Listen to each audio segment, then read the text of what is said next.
Hi guys, and welcome to Boring History for Deep Rest. Tonight we step out into a world that does not care whether your thermostat is set to cozy or not. You stand beneath a sky so clear it feels sharpened, the stars glittering like chips of ice. The air bites your cheeks, your breath drifts upward in pale clouds, then disappears into the dark. There is no hum of central heating, no polite click of a radiator warming the room. There is only winter vast and patient, stretching across forests, plains, tundra and coastlines. You shift your weight in the snow and already your toes protest. And here is the cheeky reality check for the evening. You probably would not survive this without a few serious adjustments. No fleece-lined boots fresh from an online sale. No insulated jacket rated for -40. Just you, the cold, and the knowledge of people who learned to live with it long before thermostats were even imagined. So before you get comfortable, take a moment to like the video and subscribe, but only if you genuinely enjoy what I do here. And as always, tell me where you are listening from and what time it is in your corner of the world. I love seeing how many time zones we share these quiet nights across. Now dim the lights, and let yourself stand here in the frozen hush. You're in North America centuries ago, long before gas furnaces and electric blankets. Winter has arrived the way it always does, not as a dramatic villain, but as a slow tightening. The lakes seal over, the wind sharpens, animals grow thick coats or vanish into burrows. And you, if you are part of one of the many native nations across this continent, prepare with a seriousness that borders on reverence. A widely recognized historical reality is that indigenous communities across North America developed highly specialized winter strategies suited to their environments. The Inuit in the Arctic, the Lakota on the plains, the Haudenosaunee in the northeast, and countless others did not share one single method. There was no universal blueprint. Survival looked different depending on geography, but one thing united them. Winter was not a surprise. It was an expected guest, stern but familiar. You feel the ground beneath you. Hard, frozen. This is not just cold air, it is a landscape transformed. Without modern heating, survival depends on understanding that transformation intimately. You do not fight winter in a loud, heroic way. You negotiate with it. Listen closely. Loom. The wind slides through spruce branches with a low whisper. Snow crystals scrape across the surface like dry sand. Somewhere far off, a tree cracks under the strain of ice. You smell wood smoke drifting faintly from a settlement nearby. That smell is comfort. It is safety. It is planning made visible. Communities did not simply endure winter nights. They prepared months in advance. Food was dried, smoked, rendered into dense forms. Furs were scraped and softened. Homes were reinforced. Children learned early that winter was both teacher and test. There is a curious tidbit that often surprises modern listeners. In some northern regions, people deliberately packed snow against the outer walls of their dwellings to increase insulation. To you, snow feels like the enemy. But snow, when still and compact, traps air. And trapped air is warmth. It is almost poetic that the very thing freezing your eyelashes can also shield you from the deeper cold. Scholars continue to discuss whether certain winter survival practices were developed independently by different nations or shared through intertribal exchange over generations. Ideas travelled with trade, with marriage, with stories. Innovation was not isolated. It flowed quietly across landscapes, much like rivers before they froze. You step closer to that distant wood smoke now. Imagine entering a winter camp. The structures vary depending on region. Perhaps you see bark-covered longhouses in the northeast partially insulated by earth. Perhaps you see seath lodges sunk into the plain soil, their roofs layered with hide. In the far north you might glimpse a snow house rising in a smooth white dome. None of these contain central heating as you understand it, yet all of them hold warmth. How? Partly through design, partly through communal living, partly through a relationship with fire that is careful and constant. You crouch beside a dwelling entrance. Notice how low it is. You have to bend. That is not inconvenience. That is strategy. Heat rises. A low doorway prevents too much warmth from escaping. Inside, the air feels different. Not tropical, not balmy, but noticeably less cruel. Your ears stop stinging. Your fingers begin to thaw. Without a furnace, heat must be created and conserved through skill.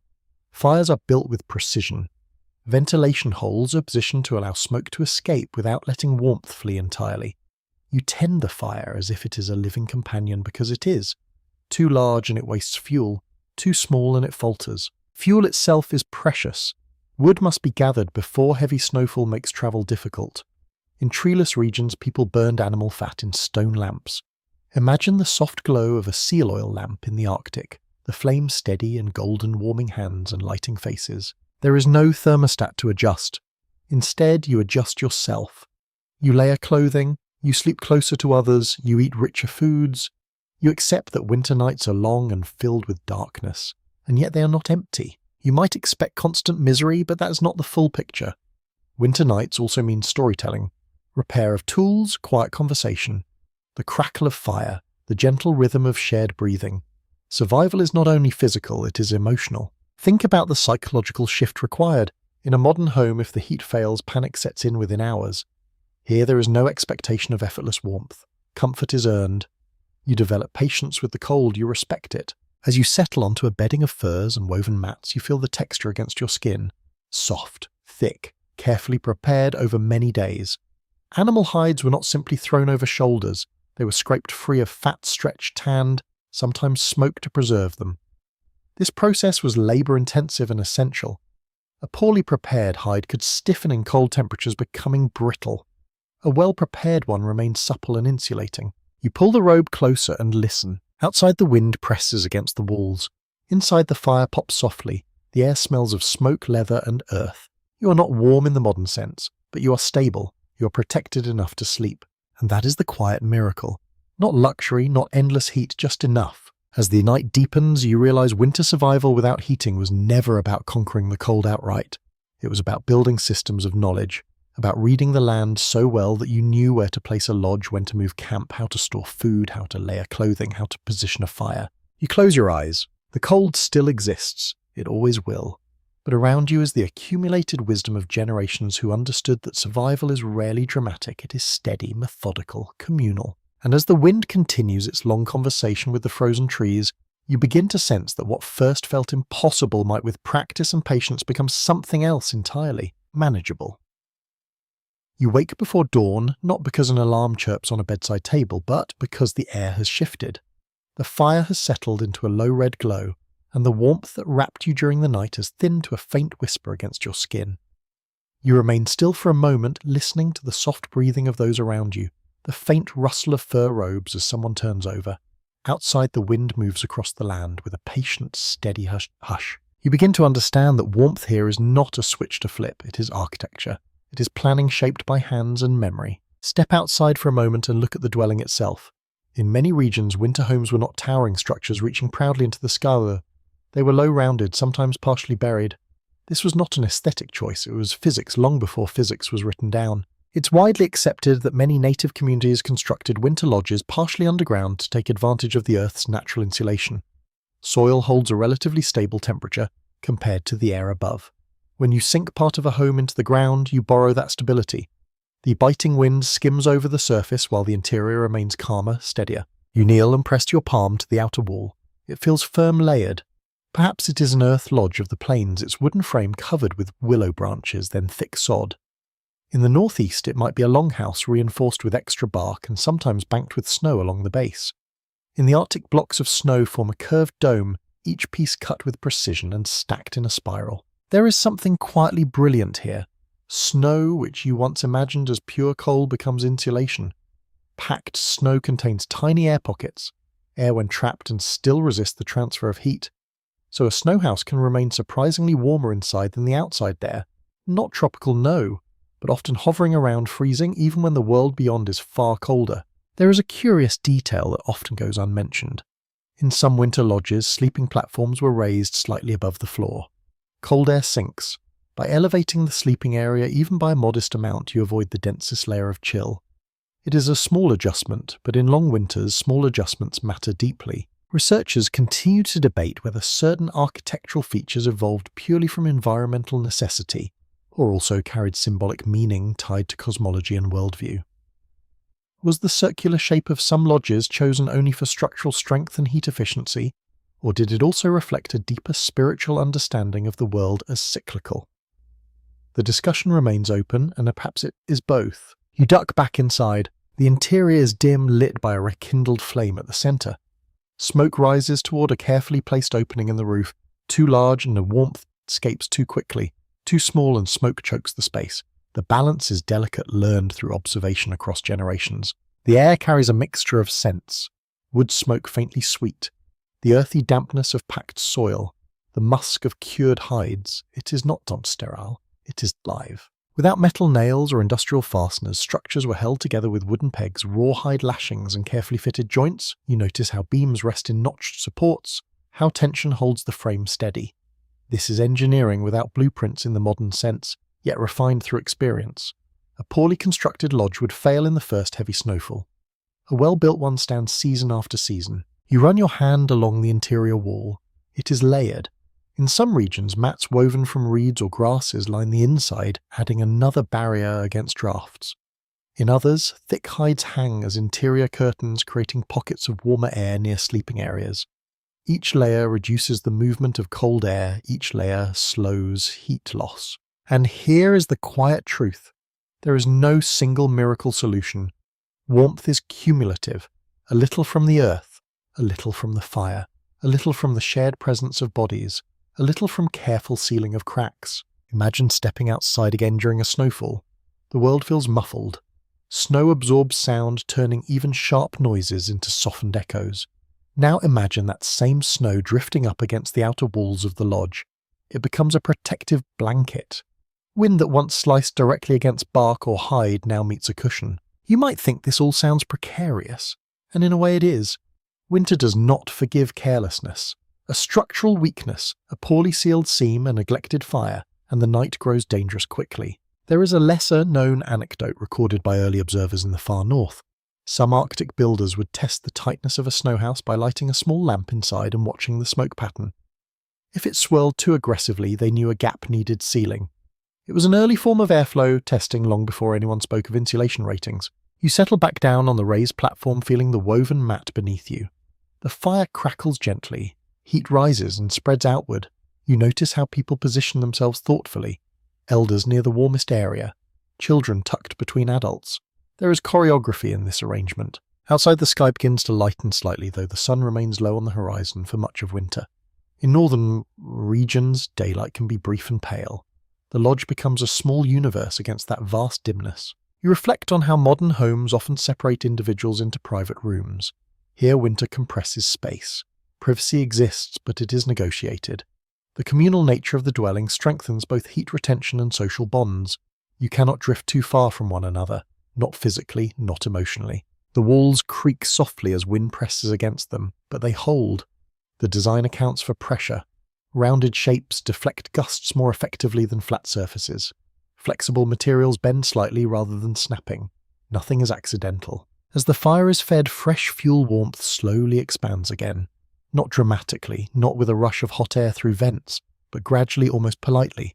You feel it along your arms, your neck. The space becomes livable once more. And that is the heart of it. Warmth is not constant here. It ebbs and flows with attention and effort.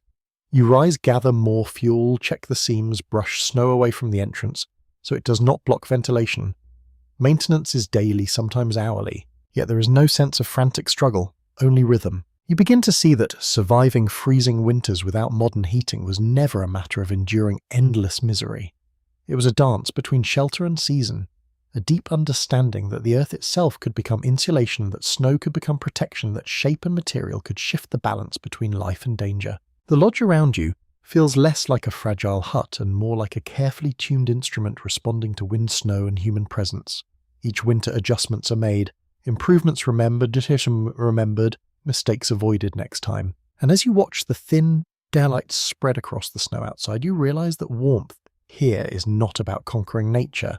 It is about listening to it closely enough to build with it. The fire pops once, sending a brief shower of sparks upward before they vanish into smoke. You pull your robe tighter, not out of panic, but out of habit. Winter is still vast, still cold, but inside these walls shaped from earth, wood, and snow, you are not helpless. You are prepared. The fire becomes the quiet heartbeat of your world. You sit close enough to feel its warmth, brush your shins far enough to avoid the sharp kiss of sparks. The glow paints the interior walls in amber light, softening the edges of wood and hide. Outside, the wind continues its long conversation with the frozen land, but inside, the crackle of flame takes center stage. Without. Modern heating fire is not a decoration. It is life. It cooks your food, dries your clothing, hardens wooden tools, and keeps the air inside your lungs from feeling like shards of glass. You do not light it casually. You tend it with attention that borders on devotion. It's well documented that controlled indoor hearths were central to winter survival across many native nations. In earth lodges, longhouses, teepees, and Arctic dwellings, the hearth sat at the core of daily life. Smoke holes were carefully positioned above to allow ventilation, while conserving as much warmth as possible. This balance was delicate. Too much airflow and the heat vanished upward.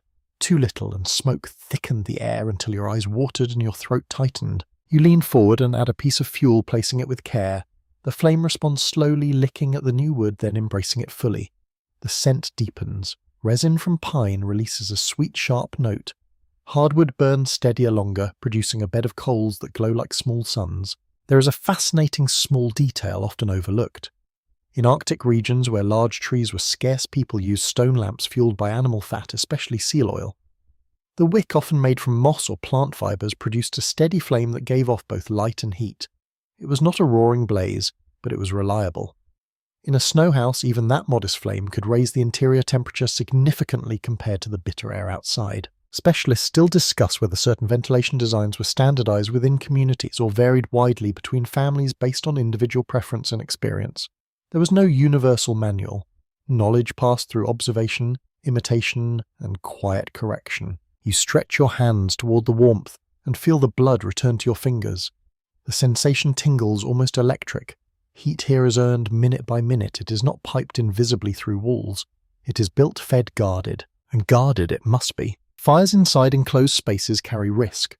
Sparks can catch on dry bark or woven mats. Smoke can accumulate.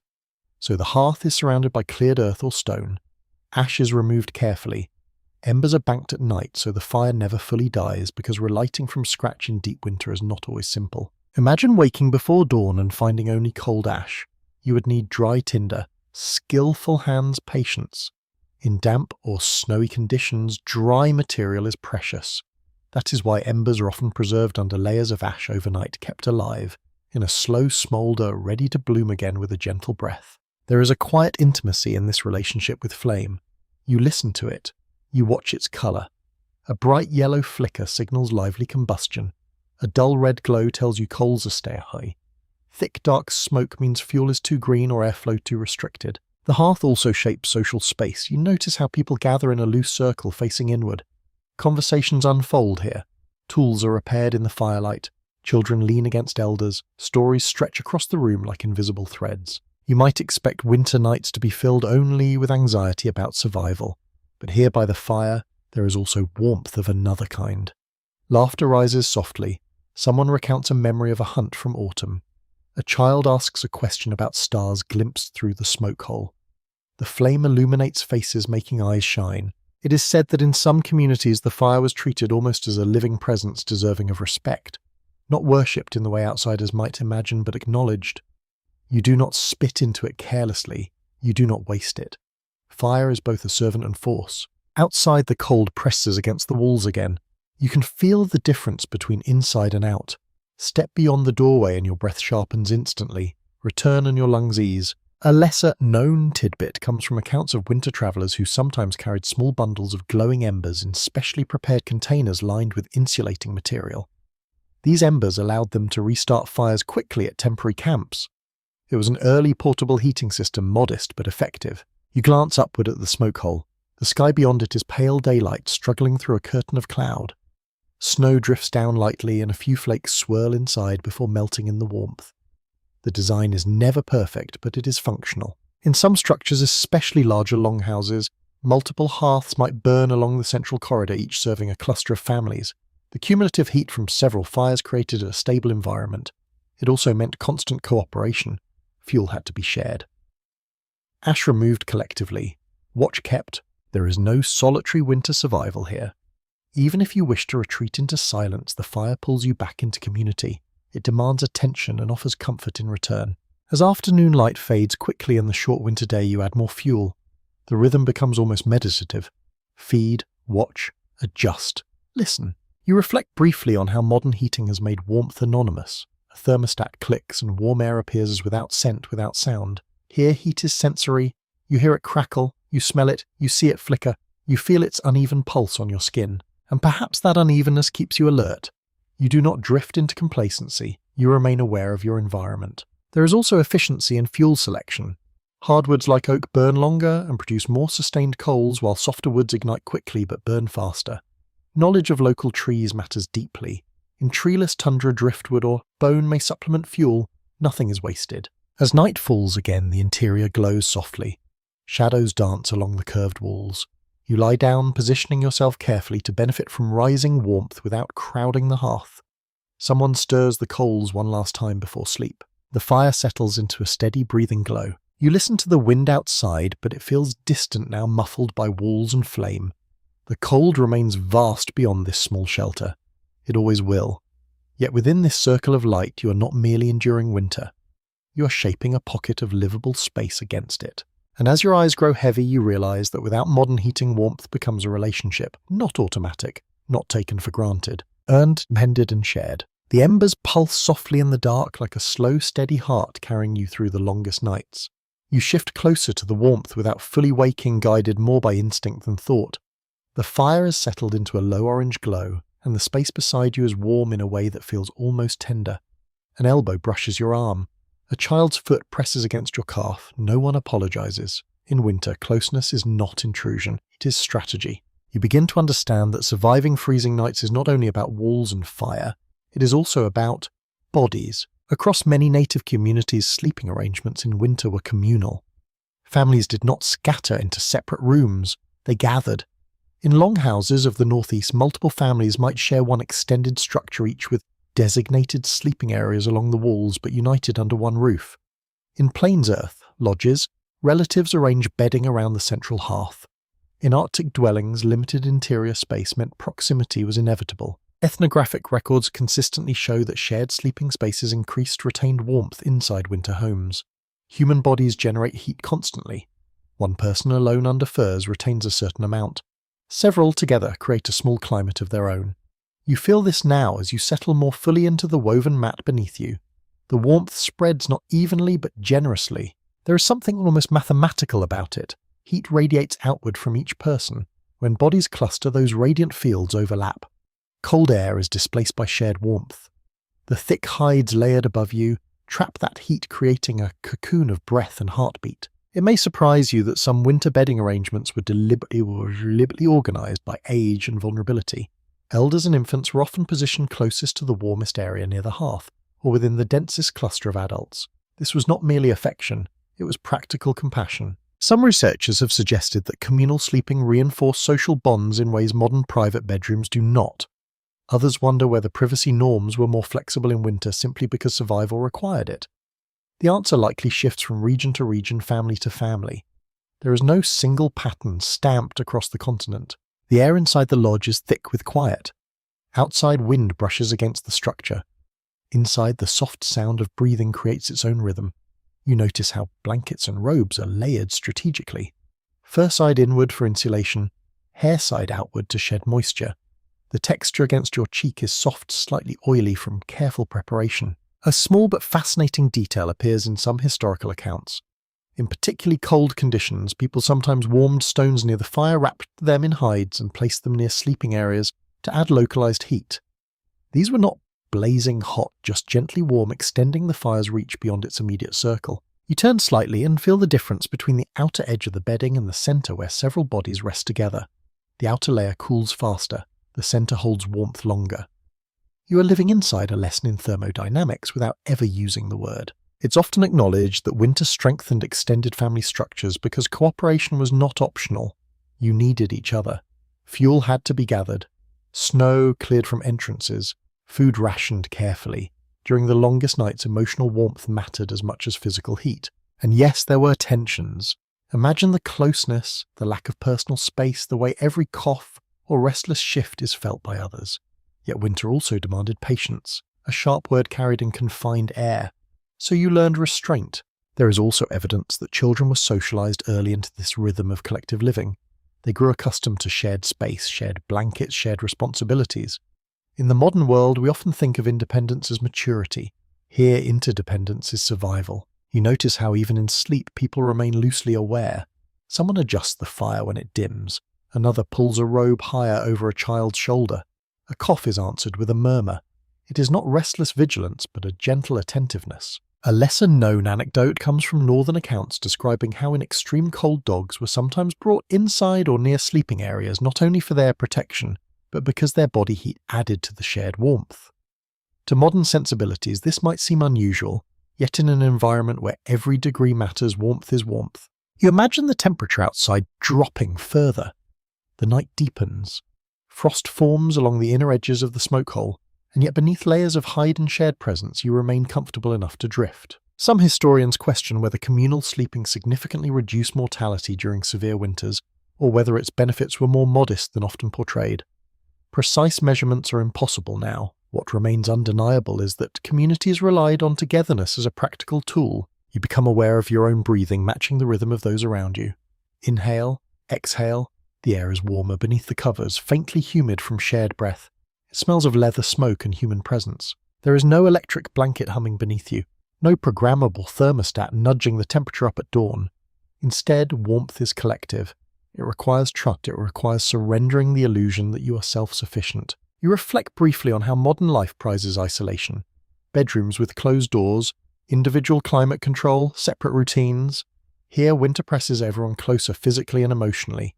You cannot pretend you do not rely on others. The cold would correct you quickly. The fire shifts softly. A small shower of sparks rises and fades. Someone adds a piece of fuel without fully waking the motion practiced and quiet. You feel safe not because the cold is gone, but because you are not facing it alone. Outside the land lies frozen and vast. Inside bodies form a small constellation of warmth.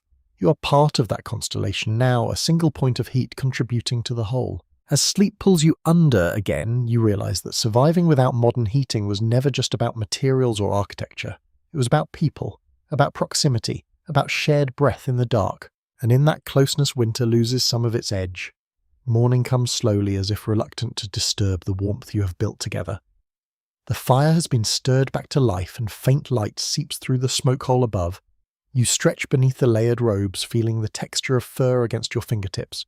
Thick, dense, almost luxurious in its weight. You sit up carefully, letting cooler air slip beneath the covers for a moment. It brushes your face and reminds you that beyond these walls winter still rules. Yet the robe draped over your shoulders shields you from the sharpest edge. Animal hides are not an afterthought here. They are engineering. It is firmly established that buffalo robes were among the most effective winter coverings on the plains.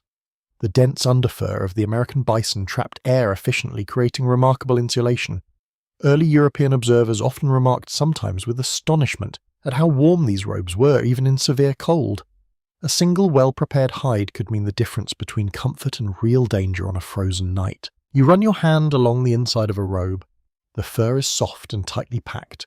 The outer leather has been carefully scraped, stretched and treated so it remains flexible. This was not a casual process. Preparing hides required skill, patience and knowledge passed from one generation to the next. In forested regions, deer hides were common.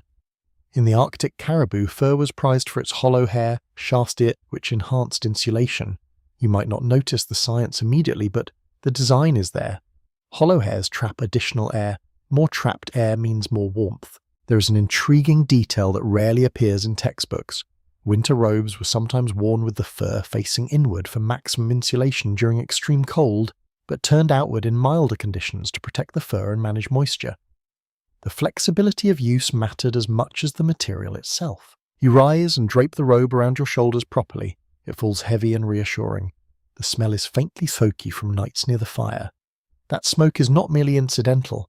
In some communities, hides were smoked intentionally as part of the tanning process, which helped preserve them and made them more resistant to moisture. Some researchers continue to examine whether variations in hide preparation techniques significantly altered insulation performance across different regions.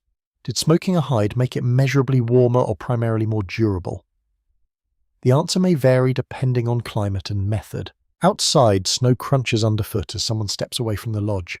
The sound is sharp, brittle. You step to the doorway and lift the flaps slightly. Cold air spills in and you instinctively tighten the robe around you. It holds. Clothing in winter was layered thoughtfully. A base layer of softer hide or woven plant fibre might sit closest to the skin, above that thicker furs. Mittens were often attached to sleeves by cords to prevent loss. Hoods were trimmed with fur, sometimes from animals like wolverine, whose fur resists frost accumulation better than many others. It's widely recognised that Arctic parkas were designed with double layers, creating a pocket of air between inner and outer garments. This double parka system was astonishingly effective in sub-zero temperatures. You imagine pulling such a garment over your head, feeling the interior warmth build quickly around your torso. You glance at your boots. They are not rubber or synthetic. They are soft-soled, made from hide, sometimes lined with fur or dried grass for added insulation. Grass might seem an odd choice, yet dried plant material traps air well and can be replaced easily if damp. Practical, adaptable. There is a small, almost playful detail recorded in some communities. Decorative beadwork and quillwork adorned winter garments, even when survival was the priority. Beauty did not vanish in the cold, it endured. Patterns told stories. Colours signalled identity.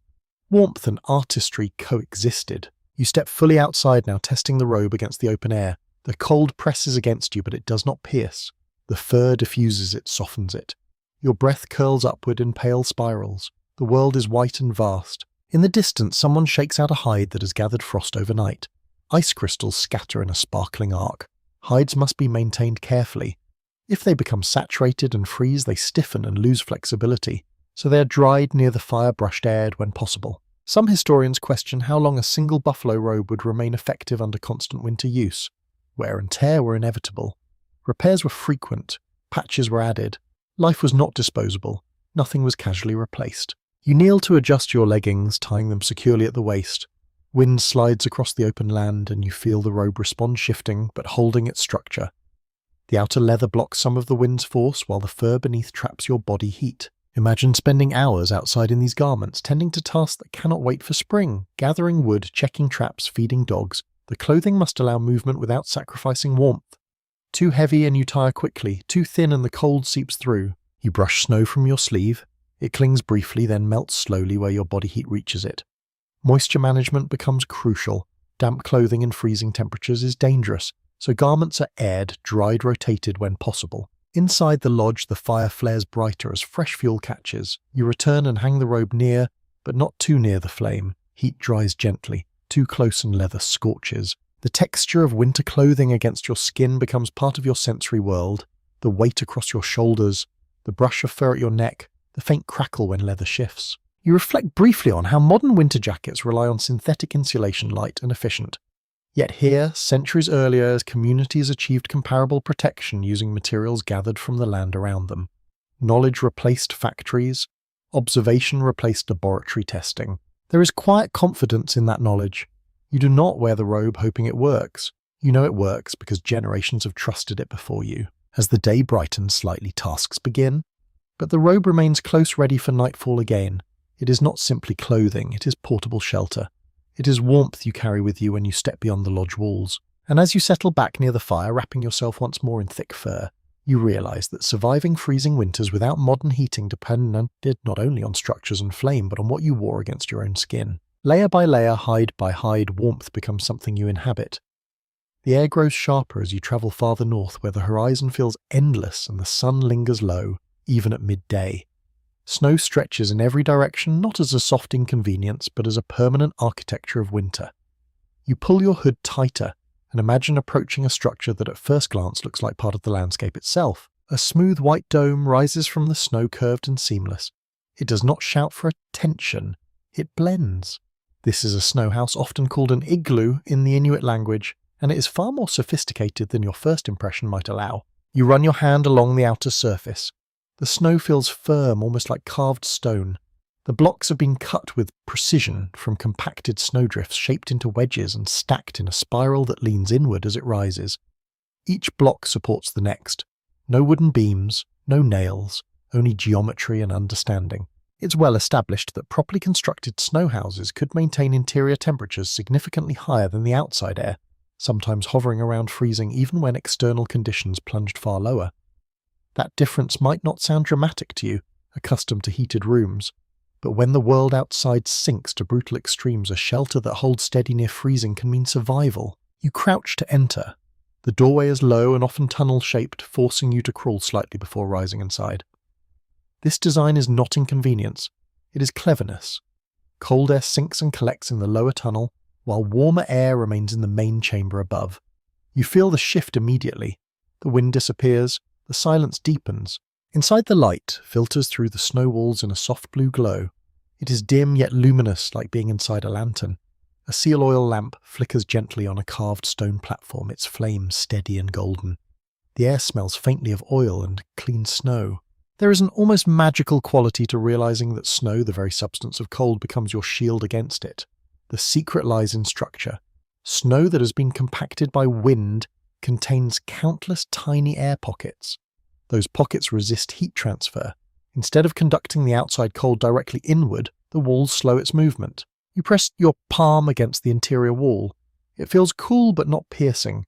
As the lamp burns and bodies breathe inside, a thin layer of the inner snow surface may melt slightly, then refreeze into a smooth icy lining. This icy layer strengthens the dome ceiling's small gaps. Some researchers continue to examine how much of the interior warmth came from the lamp alone versus body heat from occupants. The balance likely varied with size and number of people. What remains clear is that the combination of insulated walls, low entrance tunnel, and steady flame created a remarkably stable microclimate. You settle onto a raised sleeping platform carved from snow and covered with thick caribou skins. The platform lifts you above the colder air near the floor. Again, elevation matters. The fur beneath you feels plush and deeply insulating. There is a subtle detail that fascinates many observers. Windows were sometimes fashioned from thin slabs of freshwater ice fitted carefully into the wall to admit light without sacrificing insulation. Imagine shaping a piece of ice into clarity and using it as a window. Practical and elegant at once. Outside, the wind might be howling across the tundra, driving snow into sharp ridges. Inside, the only sound is the soft hiss of the oil lamp and the gentle movement of breath. The dome shape distributes structural stress evenly, allowing it to withstand strong winds without collapsing. There are no flat surfaces for gusts to batter aggressively. You consider how counterintuitive this all seems. In your world, snow is something to shovel away from roofs before it causes damage. Here it becomes the roof. There is also the matter of impermanence. Snow houses are not intended to last for years. They serve during specific seasons, often for hunting trips or temporary winter camps.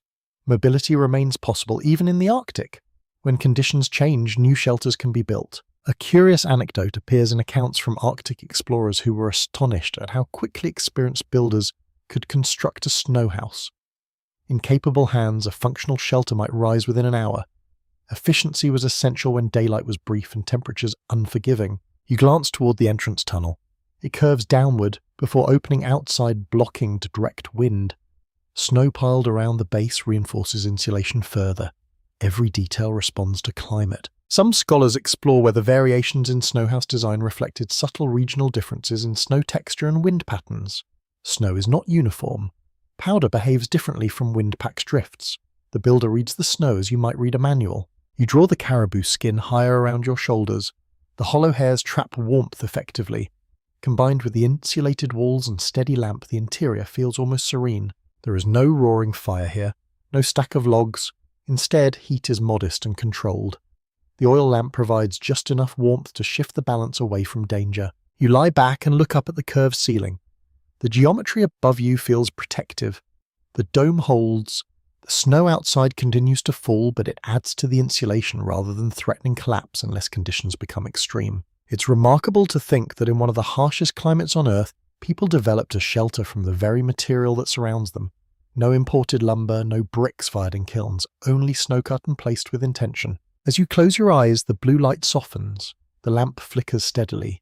The air inside remains calm while the world beyond remains fierce. You realize that surviving freezing winters without modern heating was not about resisting the environment with foreign materials.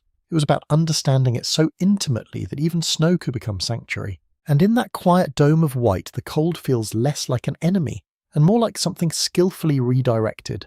You leave the open tundra behind and move southward again where forests thicken and the ground, though frozen at the surface, still remembers the warmth of earlier seasons. Snow rests heavily on branches, bending them into gentle arcs. The air smells of pine and cold earth. Ahead of you rises a structure that looks less like a house and more like part of the land itself. Its roof is rounded and covered with packed soil. Smoke drifts from an opening above. This is an earth lodge, and as you approach you sense that winter here is met not only with fire and fur, but with the steady embrace of the ground. It has long been recognized that many plains nations constructed semi-subterranean winter dwellings, digging down into the soil before erecting a wooden frame and covering it with layers of brush, earth and sod.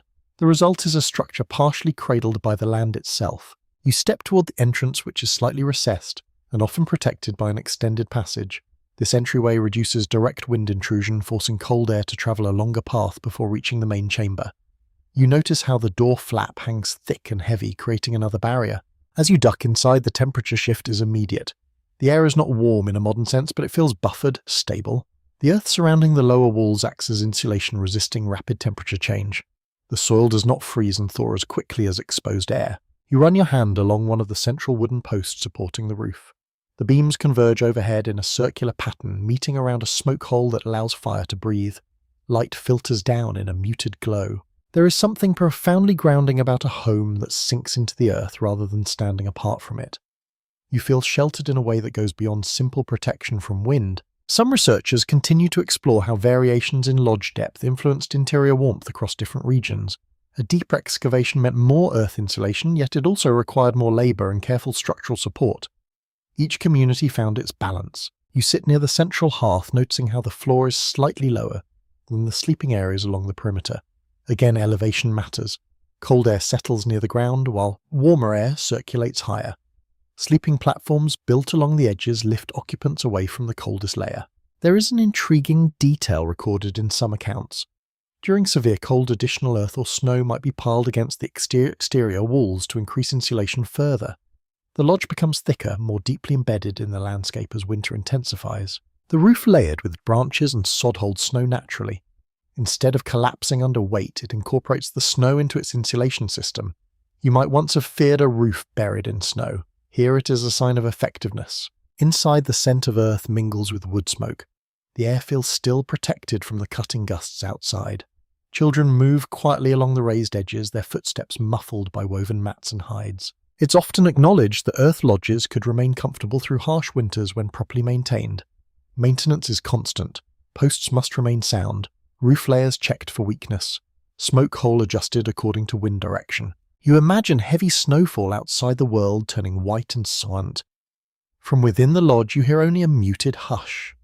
The earth absorbs much of the external noise. You feel as though you are inside a cocoon.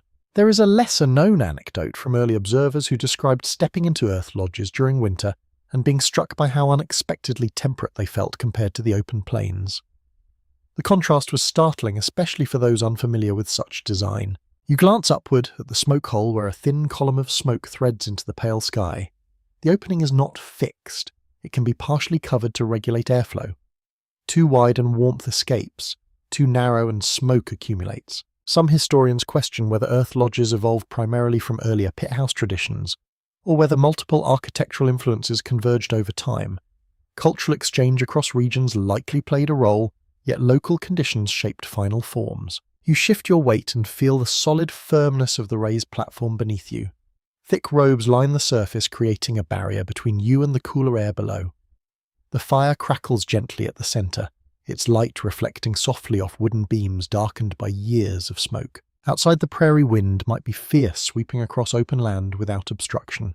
Inside, the lodge stands firm, its rounded shape deflecting force. The earth around you acts as shield and stabilizer. You reflect on how modern homes often isolate us from the ground, with basements and foundations designed to lift and separate. Here, connection to soil is intentional. The ground is not an inconvenience, it is a resource. As night approaches again, the interior grows darker except for the glow of flame. The thick walls hold steady warmth accumulated throughout the day. Heat does not dissipate quickly. You lie back and listen. The sounds are subdued. The world outside continues its winter rhythm, but you feel anchored, protected by layers of wood and earth. Surviving freezing winters without modern heating required an intimate relationship with the land itself. Not domination, not defiance, but cooperation. The lodge around you is not merely built on the earth, it is built into it. And in that quiet union between shelter and soil, the cold is held at bay long enough for you to rest. By the time the light thins into late afternoon, you begin to notice something subtle but powerful. The warmth you feel is not only coming from the fire, the robes, or the earth packed around the walls. It is rising from within you. Your stomach is full. Winter food is different from summer food. It is denser, richer, heavier on the tongue. You taste rendered fat, dried meat, perhaps a stew thickened with stored grains or beans if you're in an agricultural region. The flavours are deep and sustaining. Nothing here is light for the sake of elegance. It's widely understood that high-fat diets played a crucial role in winter survival among many native communities. Fat contains more than twice the calories per gram compared to carbohydrates or protein. In extreme cold, calories are not indulgence. They are fuel for heat. You sit near the hearth holding a wooden bowl warm between your palms. Steam curls upward, carrying the scent of meat and smoke. You take a slow bite. The texture is chewy and satisfying. It lingers. Your body responds almost immediately. A gentle warmth begins to spread from your core outward. It is not dramatic, but it is noticeable. The process of digestion itself generates heat. In winter, this internal furnace matters deeply. There is an often overlooked detail in historical accounts of northern hunting cultures. Pemmican, a mixture of dried meat pounded into powder and blended with melted fat, sometimes with berries added, became a concentrated energy source that could last for months without spoiling.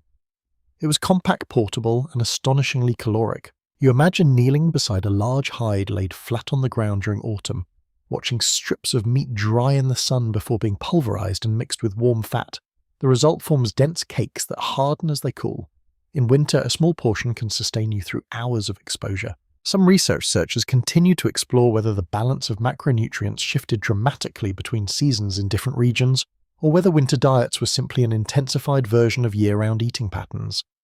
Archaeological evidence suggests variety shaped by environment and available resources. You finish your meal slowly, aware that every bite contributes to the quiet heat radiating beneath your skin. The fire still burns, but you realize it is only part of the equation. In agricultural societies of the northeast and southwest, stored corn, beans and squash also supported winter survival. These staples were dried and kept in storage pits or elevated structures protected from moisture and pests. Combined with meat and fat, they provided steady nourishment. There is a curious practice recorded in some northern communities where bone marrow was extracted and consumed during the coldest months. Marrow is rich and deeply caloric. It may not appeal to every modern palate, but in winter its value is undeniable. You lean back and feel your limbs grow pleasantly heavy, not sluggish, but fortified. The cold outside no longer feels quite as sharp. It is frequently acknowledged that maintaining body weight through winter was critical. Rapid weight loss could weaken immunity and reduce the body's ability to generate heat. Communities planned carefully to ensure adequate stores before snow sealed the land. The preparation for this moment began long before winter arrived. Fish were dried, meat was smoked, roots were harvested and stored, nuts were gathered, berries were preserved, the abundance of autumn was not wasted. There is something almost comforting in knowing that survival in freezing conditions depends as much on foresight as on endurance. You're not simply reacting to winter. You are living inside plans made months earlier. You glance toward the entrance of the lodge. Snow reflects faint twilight into the interior. Someone stirs a pot again, perhaps adding water to stretch the stew. Resourcefulness is constant. A lesser-known observation from early traders in the north describes how some individuals deliberately increased their fat intake before the most severe cold set in, building up a modest layer of body fat that provided insulation and energy reserves. It was not vanity-driven, it was strategic. Some scholars still examine whether metabolic adaptations occurred over generations in populations accustomed to extreme cold, allowing more efficient heat production. While genetics may play a role, culture and diet remain central factors. You place your empty bowl aside and pull your robe closer, not out of immediate necessity, but habit. The warmth inside you lingers. It is easy to romanticize winter survival as purely architectural or technological, yet without food, no shelter would be enough. A starving body cannot hold heat effectively. You consider how modern heating systems allow people to consume lighter meals even in cold weather because external warmth compensates. Here, internal heat matters more. As darkness deepens again, the firelight dances across faces relaxed after eating. Conversation drifts softly. Someone shares a small joke about how much fat was added to the stew. Laughter rises gently. Winter nights are long, they demand patience. But with a full stomach, the night feels less threatening. You settle back onto the raised platform, feeling the layered hides beneath you. The warmth from your meal still glows within your chest. The fire crackles quietly at the center. Outside wind moves across frozen ground. You realize that surviving freezing winters without modern heating required understanding that warmth is not singular. It comes from structure, from flame, from clothing, from shared bodies, and from food that fuels the quiet furnace inside you. As your eyelids grow heavy, you sense that the cold beyond the walls has not changed, but you have. You are fed, you are warm enough, and winter for tonight is held at a respectful distance. When the snow grows too deep and the wind too persistent, you learn that sometimes the wisest way to survive winter is not to remain still. You stand at the edge of a camp being quietly dismantled. The lodge that sheltered you for weeks has done its job, but the nearby wood supply is thinning. Game trails have shifted. The frozen river that once offered easy access now lies windswept and barren. Winter is not static, it moves, and so do you. Mobility is its own form of warmth. It's well documented that many native nations practice seasonal migration, adjusting their locations according to food availability, shelter, resources, and weather conditions. Winter camps were often chosen for protection from prevailing winds, proximity to firewood, and access to stored or predictable food sources. When those factors changed, movement followed. You watch as hides are folded carefully, poles unfastened, tools bundled. Nothing is wasted. Nothing is abandoned without thought. Even in cold, efficiency governs. The snow beneath your feet creaks sharply as you step. Each exhale drifts white into the pale morning air. You feel the weight of your clothing, the pull of a wrapped bundle against your back. It is not an easy decision to relocate in winter, yet staying in a depleted area could prove far more dangerous. There is a subtle detail often overlooked in the modern discussions of winter survival. Mobility allowed communities to avoid exhausting local resources. Firewood in particular could vanish quickly around a long-term camp. By shifting locations periodically, pressure on a single area lessened. You glance at the sky. Thin sunlight spreads weakly across the snow. Travel in winter requires skill. Snowshoes may be strapped to your feet, distributing your weight so you do not sink deeply with every step. Their woven lattice presses gently against packed snow, leaving wide impressions behind you. Archaeological evidence suggests that snowshoes have been used in North America for thousands of years, with regional variation shaped by terrain. Narrower designs suited forested areas where maneuverability mattered. Wider frames supported travel across open plains or deep drifts. You lift your foot and feel the subtle bounce of the snowshoe beneath you. Each step becomes smoother, more controlled. Without such tools, winter travel would be exhausting and slow. There is an intriguing note recorded in some accounts from the subarctic describing how winter camps were often established near stands of evergreen trees which provided both windbreak and fuel. The trees absorbed some of the wind's force, creating calmer pockets of air where shelters could be erected more effectively. Some historians continue to examine whether winter mobility patterns were primarily driven by environmental necessity or also intertwined with social and ceremonial rhythms. Seasonal movement was not only practical, it could also align with hunting cycles, trade gatherings, and spiritual observances. You walk in a line behind others, following a path already broken through the snow. Dogs trot alongside their breath, puffing steadily. In some regions, sleds glide behind them, carrying heavier loads across frozen ground. The sound of movement through winter is distinctive. Snow crunches underfoot. Wood creaks softly from bundled poles. Leather straps shift against one another. There is no engine hum, no mechanical assistance, only rhythm. You feel the cold pressing against your face as you travel, but the exertion generates heat. Movement itself becomes part of your survival strategy. Standing still too long invites chill to settle deep into your bones. It's often acknowledged that winter travel demanded careful timing. Blizzards could erase tracks and disorient even experienced travelers. Yet clear cold days offered stable surfaces across frozen rivers and lakes that might be impassable during thaw. You imagine pausing at midday to rest briefly. A small fire is kindled just enough to warm hands and perhaps melt snow for water. Fuel must be used wisely. The goal is not comfort, but maintenance. A curious anecdote appears in early records of plains travel during winter, describing how people sometimes used the natural contours of the land, such as coulees and low ridges, to shield temporary stops from wind.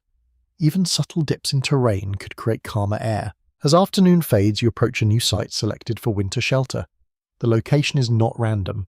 It sits slightly elevated to avoid pooling meltwater later, yet near enough to a wood supply and perhaps a game trail. You feel a quiet confidence in this choice. It is informed by a memory. Elders recall where snow drifted most heavily in previous winters, where wind carved sharp channels, where fuel lasted longest. Some scholars still explore how deeply environmental knowledge was embedded in oral tradition, carried not through maps but through story and experience. A bend in the river, a distinctive rock formation, a stand of trees that bends consistently in a certain direction. These markers guided winter decisions. As shelters begin to rise again, you sense continuity. mobility does not weaken community, it strengthens it. Everyone participates in rebuilding, everyone knows their role. The cold remains constant, yet by choosing where to stand against it, you shift the balance slightly in your favour. You kneel to help secure a hide to its frame, fingers working steadily despite their chill. Breath fogs before your eyes. The new lodge takes shape quickly. By nightfall, smoke threads upward once more. Fire glows within newly erected walls. The journey has ended for now. You settle inside, feeling the satisfaction of movement completed. Outside, the wind sweeps across the old camp, erasing signs of your presence. Here in this new place, warmth begins again. Surviving freezing winters without modern heating was not always about staying rooted. Sometimes it meant knowing when to move, when to seek better shelter, when to follow resources across a frozen landscape. You lie back on freshly laid bedding, listening to the fire settle into its familiar rhythm. The day's travel has left your muscles pleasantly tired. Winter still stretches wide and indifferent, but you have chosen your ground wisely. And for tonight, that choice is enough. The cold feels different when you are responsible for someone smaller than yourself. You notice it the moment a baby stirs beside the fire, wrapped in layers of soft hide and cradled close to a mother's chest. The infant's breath is faint and warm against fur. Outside, the wind presses against the walls as it always does, but inside, attention sharpens. Winter does not make exceptions for the very young or the very old. You draw closer to the hearth and watch how carefully the space is arranged. Infants are rarely left alone in winter. They are carried nestled positioned where warmth gathers most reliably. In many communities, cradle boards were used to secure babies snugly, their small bodies swaddled in soft materials that conserved heat and limited unnecessary movement. It's widely recognized that constant physical contact played a crucial role in protecting infants during harsh winters. Carried against an adult's body, a child shared warmth directly. Skin to skin or through layers of fur, body heat transferred steadily. The adult's breath warmed the air near the child's face. You feel the difference yourself when a small child presses against your side. The warmth is immediate and mutual. Elders too occupy carefully chosen positions within the shelter. Age brings wisdom, but also vulnerability to cold. Their bedding is often placed nearer the central fire or within the densest cluster of family members. Respect expresses itself in practical ways. There is an interesting detail preserved in some accounts from northern regions. Infants were sometimes dressed in miniature versions of adult winter clothing, complete with fur-lined hoods that framed their faces and reduced frost exposure when travelling outdoors. Even the smallest body was equipped with thoughtful design. You kneel beside a grandmother whose hands rest quietly on a folded robe. Her face is lined, her breathing steady. She does not speak much tonight, but her presence anchors the space. She remembers winters long past years when snow lay deeper or storms lingered longer. Some researchers continue to examine how demographic structures influenced winter survival rates, particularly among children and elders. Community cohesion appears repeatedly in accounts as a decisive factor. Isolation was dangerous, support networks mattered. You hear a soft cough from a child near the entrance. Immediately, someone adjusts the hide flap to reduce drafts. Another adds a small piece of fuel to the fire. These actions are automatic. Winter has trained everyone to respond quickly. There is also humour even here. A young child protests the layers wrapped around them, squirming slightly until a playful remark draws laughter from nearby adults. The sound is gentle but real. Winter may be stern, yet it does not silence joy entirely. In some regions, specialised infant carriers were designed with additional fur lining for winter travel. The design allowed babies to remain securely fastened against a caregiver's back while both hands remained free for tasks. The carrier functioned as clothing and shelter combined. You step outside briefly and feel the contrast sharply. The air stings your nostrils, snow crunches underfoot. You imagine carrying an infant in these conditions without proper insulation. The thought alone sends you back inside quickly. It is frequently acknowledged that mortality rates in pre-modern societies were higher than in your own time. Winter posed particular risks, yet it is equally important to recognize the ingenuity applied to reducing those risks. Knowledge of exposure, wind direction, layering, and nutrition all converged around the youngest and oldest members. You sit again near the fire and notice how elders sometimes share stories during long evenings. Their voices are calm, measured. Storytelling during winter nights was not merely entertainment, it reinforced collective memory. It reminded younger listeners how previous generations endured difficult seasons. Some historians continue to debate how winter storytelling traditions may have shaped moral education and communal identity. What remains clear is that the longest nights became classrooms of warmth and knowledge. A small but touching detail appears in some northern traditions. Moss or soft plant fibers were used as insulating material inside infant garments, providing both warmth and absorbency. Practical solutions were woven seamlessly into daily life. You watch as a mother adjusts the fur around her child's face, ensuring only a small opening remains for breathing. Frost gathers easily on its exposed skin in extreme cold. Protection must be constant. The fire shifts softly. Shadows move along the walls. The air smells faintly of smoke and milk. You realize that surviving freezing winters without modern heating required an acute awareness of vulnerability. Not every body generates heat equally. Not every immune system withstands stress in the same way. You pull your robe tighter and glance around the lodge. The arrangement of bodies is deliberate. Infants and elders form the warmest center. Stronger adults absorb colder edges near entrances or thinner sections of wall. Outside wind hums against the structure, but inside warmth concentrates where it is needed most. You reflect on how modern heating systems distribute warmth evenly across rooms without regard for who needs it most. Here distribution is thoughtful, intentional. As the night deepens, the baby settles into quiet sleep. The grandmother's breathing slows, the fire remains steady. Winter remains vast and indifferent beyond the walls, but inside the shelter, care reshapes the cold into something survivable. You close your eyes, aware that survival is not only about enduring for yourself, it is about carrying others through the dark. And in that shared responsibility, warmth becomes more than temperature. It becomes protection. You wake before the fire is stirred, before the first murmur of conversation drifts across the lodge. The air feels cool against your cheeks, but not punishing. Your clothing has done its quiet work through the night. You sit up and notice the layers wrapped around you. Each one has purpose. Each one has been shaped by observation long before anyone spoke of fabric technology or thermal ratings. Clothing here is not fashion in the modern sense. It is adaptation refined over centuries. It is well documented that indigenous winter garments were engineered with remarkable precision, even without written scientific language. Arctic parkas, for example, often featured double-layered construction.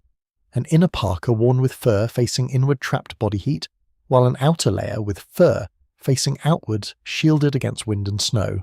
Between them, a pocket of insulating air formed naturally. You pull on a parka now, feeling how it settles over your shoulders.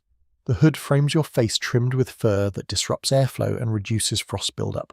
In some northern regions, wolverine fur was favoured for hood ruffs because it resists accumulating frost from breath.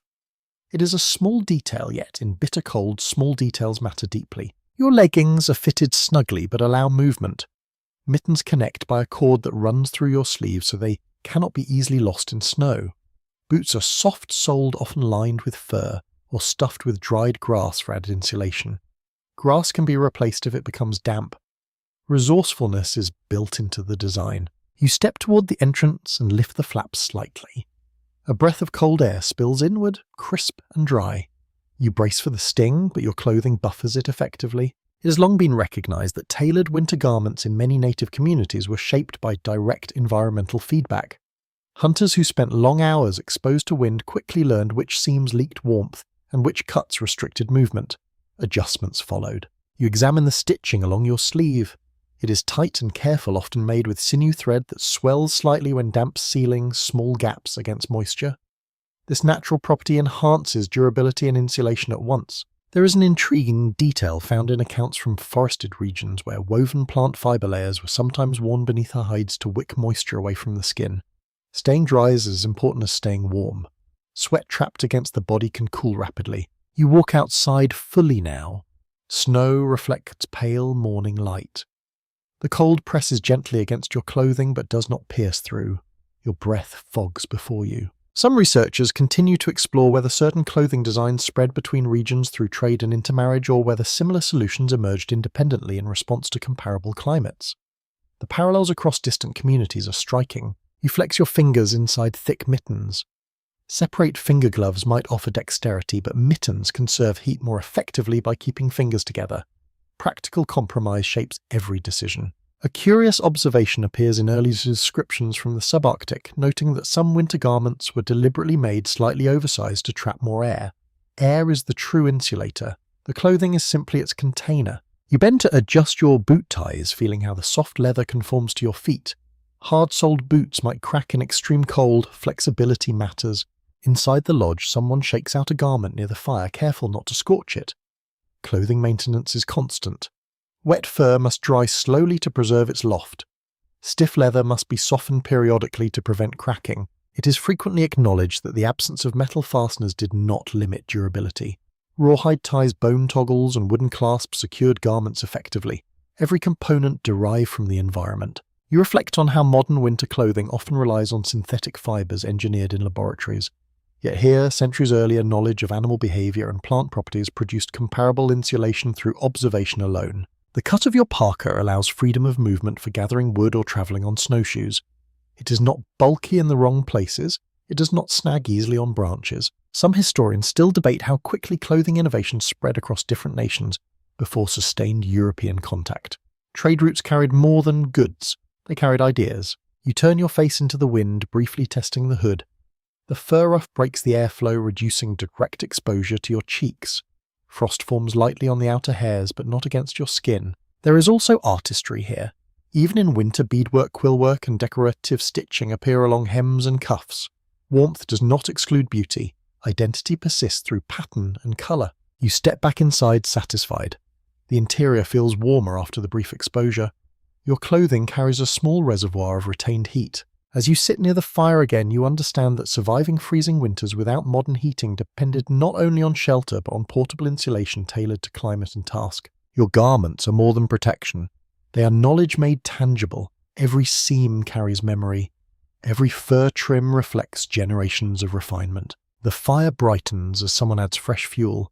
You loosen your hood slightly, letting warmth escape gently. Regulation is constant. Too much heat inside the clothing can lead to moisture buildup. Balance matters. Outside winter remains vast and unyielding. Inside your layered clothing, you carry your own microclimate.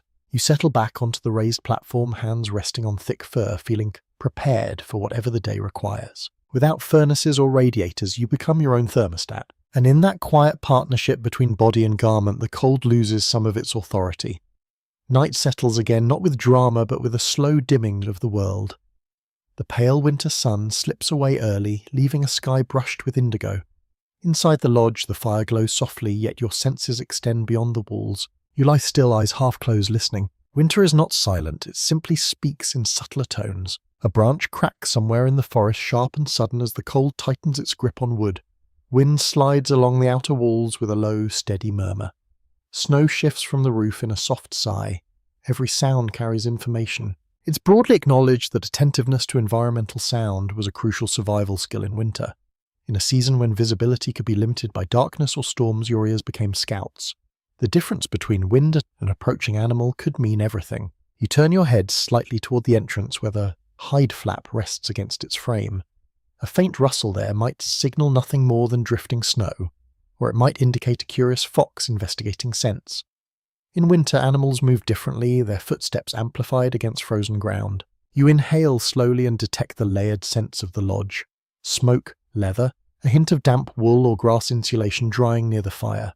Familiar smells anchor you. Some researchers continue to explore how heightened sensory awareness shaped winter storytelling traditions. Long nights encouraged careful listening not only to the environment but to each other. Oral histories were preserved in part because ears were trained to notice detail. You close your eyes and let the sounds arrange themselves. The fire pops gently, sending a small spark upward. Someone shifts in their bedding, the rustle of fur soft and rhythmic. Beyond that, the wind hums in varying pitches as it moves across uneven terrain. There is a small but fascinating detail recorded in certain northern accounts. Hunters travelling across frozen lakes at night sometimes use the sound of ice cracking as a guide distinguishing between harmless surface shifts and deeper fractures that signal danger. Listening became navigation. Inside the lodge, you remain aware without feeling anxious. Awareness is not panic, it is habit. A dog outside gives a low brief bark, then settles again. Dogs served as early warning systems in many communities, their hearing sharper than yours. Their presence near camp added another layer of protection during dark hours. It's often noted that winter camps were arranged with awareness of prevailing wind direction. Entrances faced away from the strongest gusts when possible. This reduced not only heat loss but noise intrusion, creating a more stable interior environment. You think about how modern life often drowns subtle sounds beneath constant mechanical hum. Here there is no refrigerator motor, no distant traffic. The quiet is textured, not empty. There is an intriguing anecdote from subarctic traditions describing how certain elders could identify specific tree species by the sound they made when cracking in extreme cold. Wood fibers contract differently depending on density and moisture content. What might seem like a random snap carried meaning. You shift slightly and feel the warmth of the fire brush your cheek. The glow flickers against the curved walls. Shadows move like slow waves. Some historians continue to discuss whether the psychological resilience observed in winter communities was partly shaped by this constant sensory engagement. To listen deeply is to remain connected to your environment rather than feeling isolated from it. You become aware of the subtle difference between wind passing overhead and wind striking directly against the lodge. The first produces a distant sweep, the second creates a low thud or ripple across the hide. A small cascade of snow slides from the roof landing with a muffled thump. No one startles. The sound is familiar. Winter nights are long and sleep comes in layers. You drift surface, drift again. In between you listen. Somewhere in the distance a lone howl echoes briefly across the frozen landscape. It rises and falls, then fades. The sound is not necessarily a threat, but it is a reminder that you share this season with other creatures equally adapted to its demands. Inside the fire settles into steady coals. Someone rises quietly to adjust it, the movement careful and practiced. It is widely accepted that winter survival required not only physical preparation but psychological steadiness. Fear amplified by imagination could exhaust you as surely as cold. Familiarity with natural sounds reduced that fear. You breathe slowly and feel your heart rate remain calm. The wind outside is no longer an unknown force. It is a pattern you recognize. There is also comfort in repetition. The same creak of beams, the same rustle of hides, the same rhythm of breathing around you. Some scholars still examine how winter isolation influenced creativity, perhaps encouraging the development of intricate songs, stories and crafts that filled long hours. When movement slowed, imagination expanded. You open your eyes briefly and glance toward the smoke hole where a faint star glimmers through drifting cloud. The world beyond remains vast and cold, yet here inside you are alert and at ease. Surviving freezing winters without modern heating was not only about insulation and fuel, it was about attention, about training your senses to interpret the night accurately. You close your eyes again, letting the layered sounds settle into a soft tapestry. The wind hums, the fire whispers, the lodge holds, and in that attentive quiet winter feels less like a threat and more like a conversation you have learned how to hear. The night stretches long and yet you do not rush it. The fire has been fed its glow steady and warm, and you feel the gentle shift that happens when survival eases into something softer. Outside, the cold continues its quiet dominion over snow and tree and frozen river. Inside, faces gather around the hearth illuminated in amber light. Winter is when stories rise. You settle into your place near the warmth, the thick fur beneath you cushioning against the raised platform.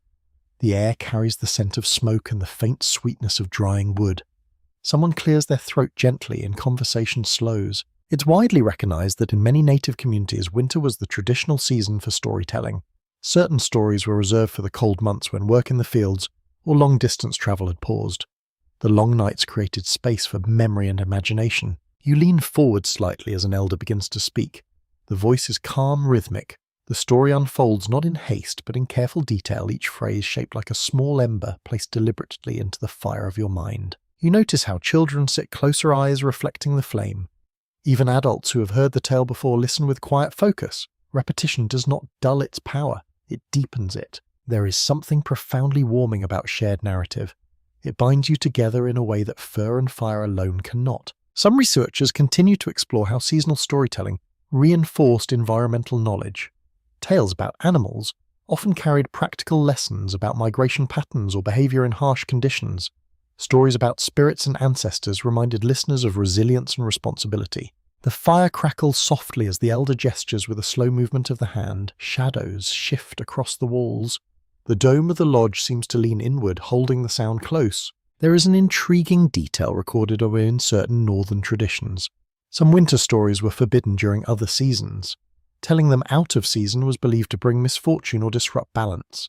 Whether symbolic or literal, this practice preserved a sense of rhythm in communal life. You feel the warmth of those around you as laughter rises gently at a humorous turn in the tale. Even in the depth of winter, humour persists. A trickster figure might outwit a larger foe. A small animal might outsmart the mighty. These moments lighten the weight of cold. It has often been observed that winter gatherings strengthened intergenerational bonds. Elders held knowledge that younger members depended upon.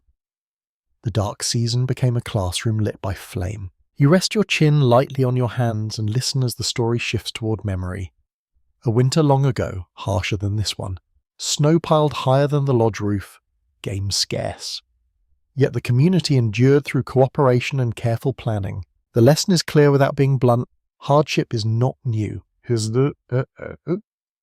been met before. Some historians still debate how much of winter storytelling was purely educational versus ceremonial. The lines blur easily. Knowledge and spirituality intertwine naturally in these narratives. You glance toward the smoke hole where faint sparks drift upward before fading into darkness. Outside the wind hums low. Inside words weave warmth through the air. A child asks a quiet question and the elder responds patiently. Curiosity is encouraged. The night allows time for reflection. There is also music at times. A soft drum beat. A low song that rises and falls like breath itself.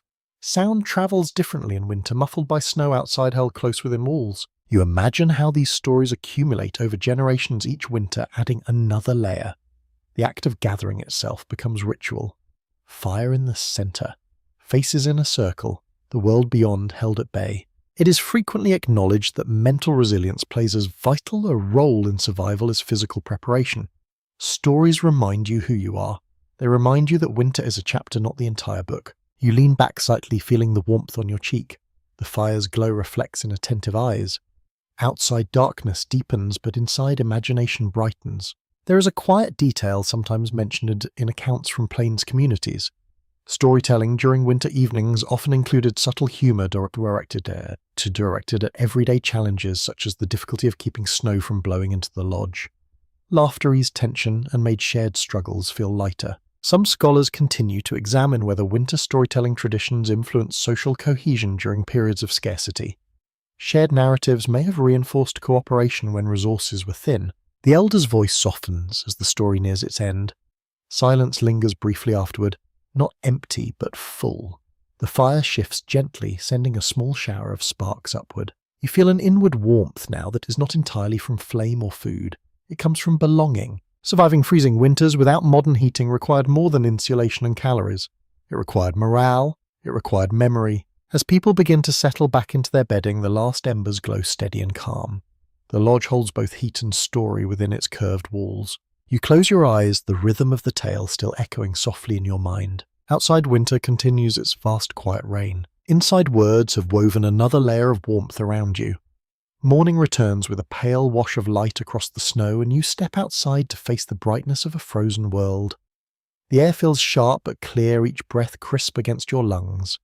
Winter does not soften with familiarity, yet you no longer flinch at its touch. Today is a day of tools. Survival in deep cold depends not only on the shelter and clothing, but on the quiet ingenuity of objects shaped to meet the season.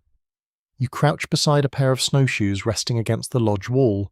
Their wooden frames curve, gently laced with rawhide in a tight web that looks delicate but holds firm. It has long been established that snowshoes allowed winter travel across deep snow with far less energy expenditure. By spreading your weight over a larger surface area, they prevent you from sinking with every step. Without them, even a short journey could become exhausting. You strap them on and take a careful step. The snow compresses but does not swallow you. Movement becomes smoother, steadier. Each stride feels intentional. Nearby, their sled rests on its runners carved from wood and shaped for glide. In regions where dogs assist, the sled becomes a lifeline across frozen expanses.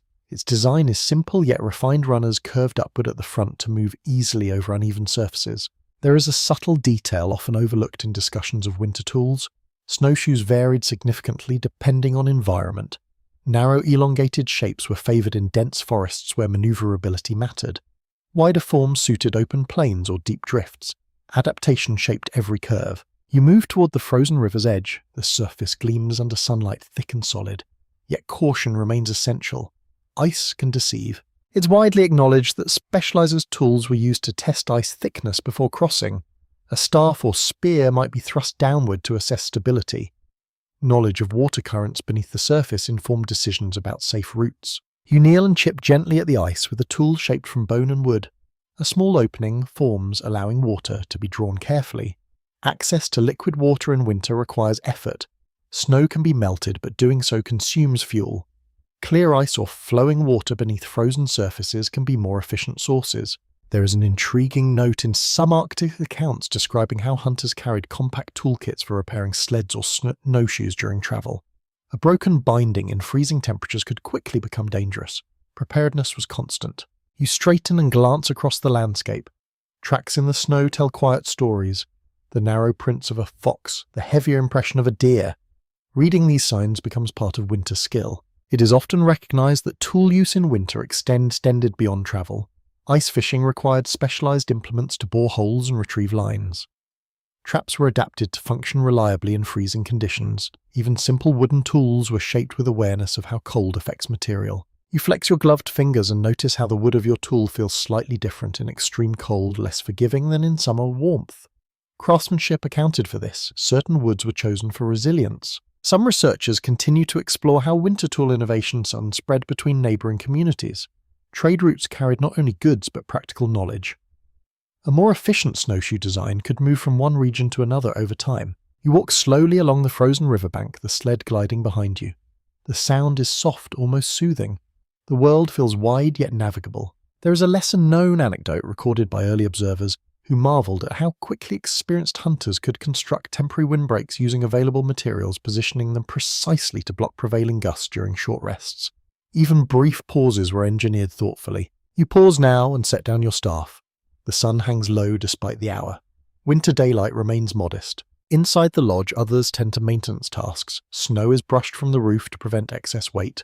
Hides are checked for wear. Tools are inspected. Winter demands vigilance, not panic. It's frequently acknowledged that tool knowledge passed through generations with remarkable consistency. Young members learned by watching and doing hands guided gently until motions became natural. You return to the lodge as the wind begins to rise slightly. Snowflakes drift sideways in thin lines.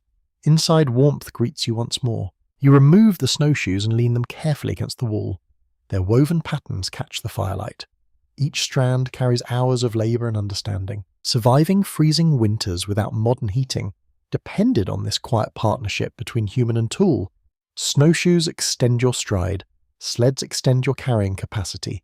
Ice picks extend your reach beneath frozen surfaces. Without them, the cold would limit you sharply. With them, the landscape opens. You sit near the hearth and warm your hands, feeling the satisfaction of movement completed safely.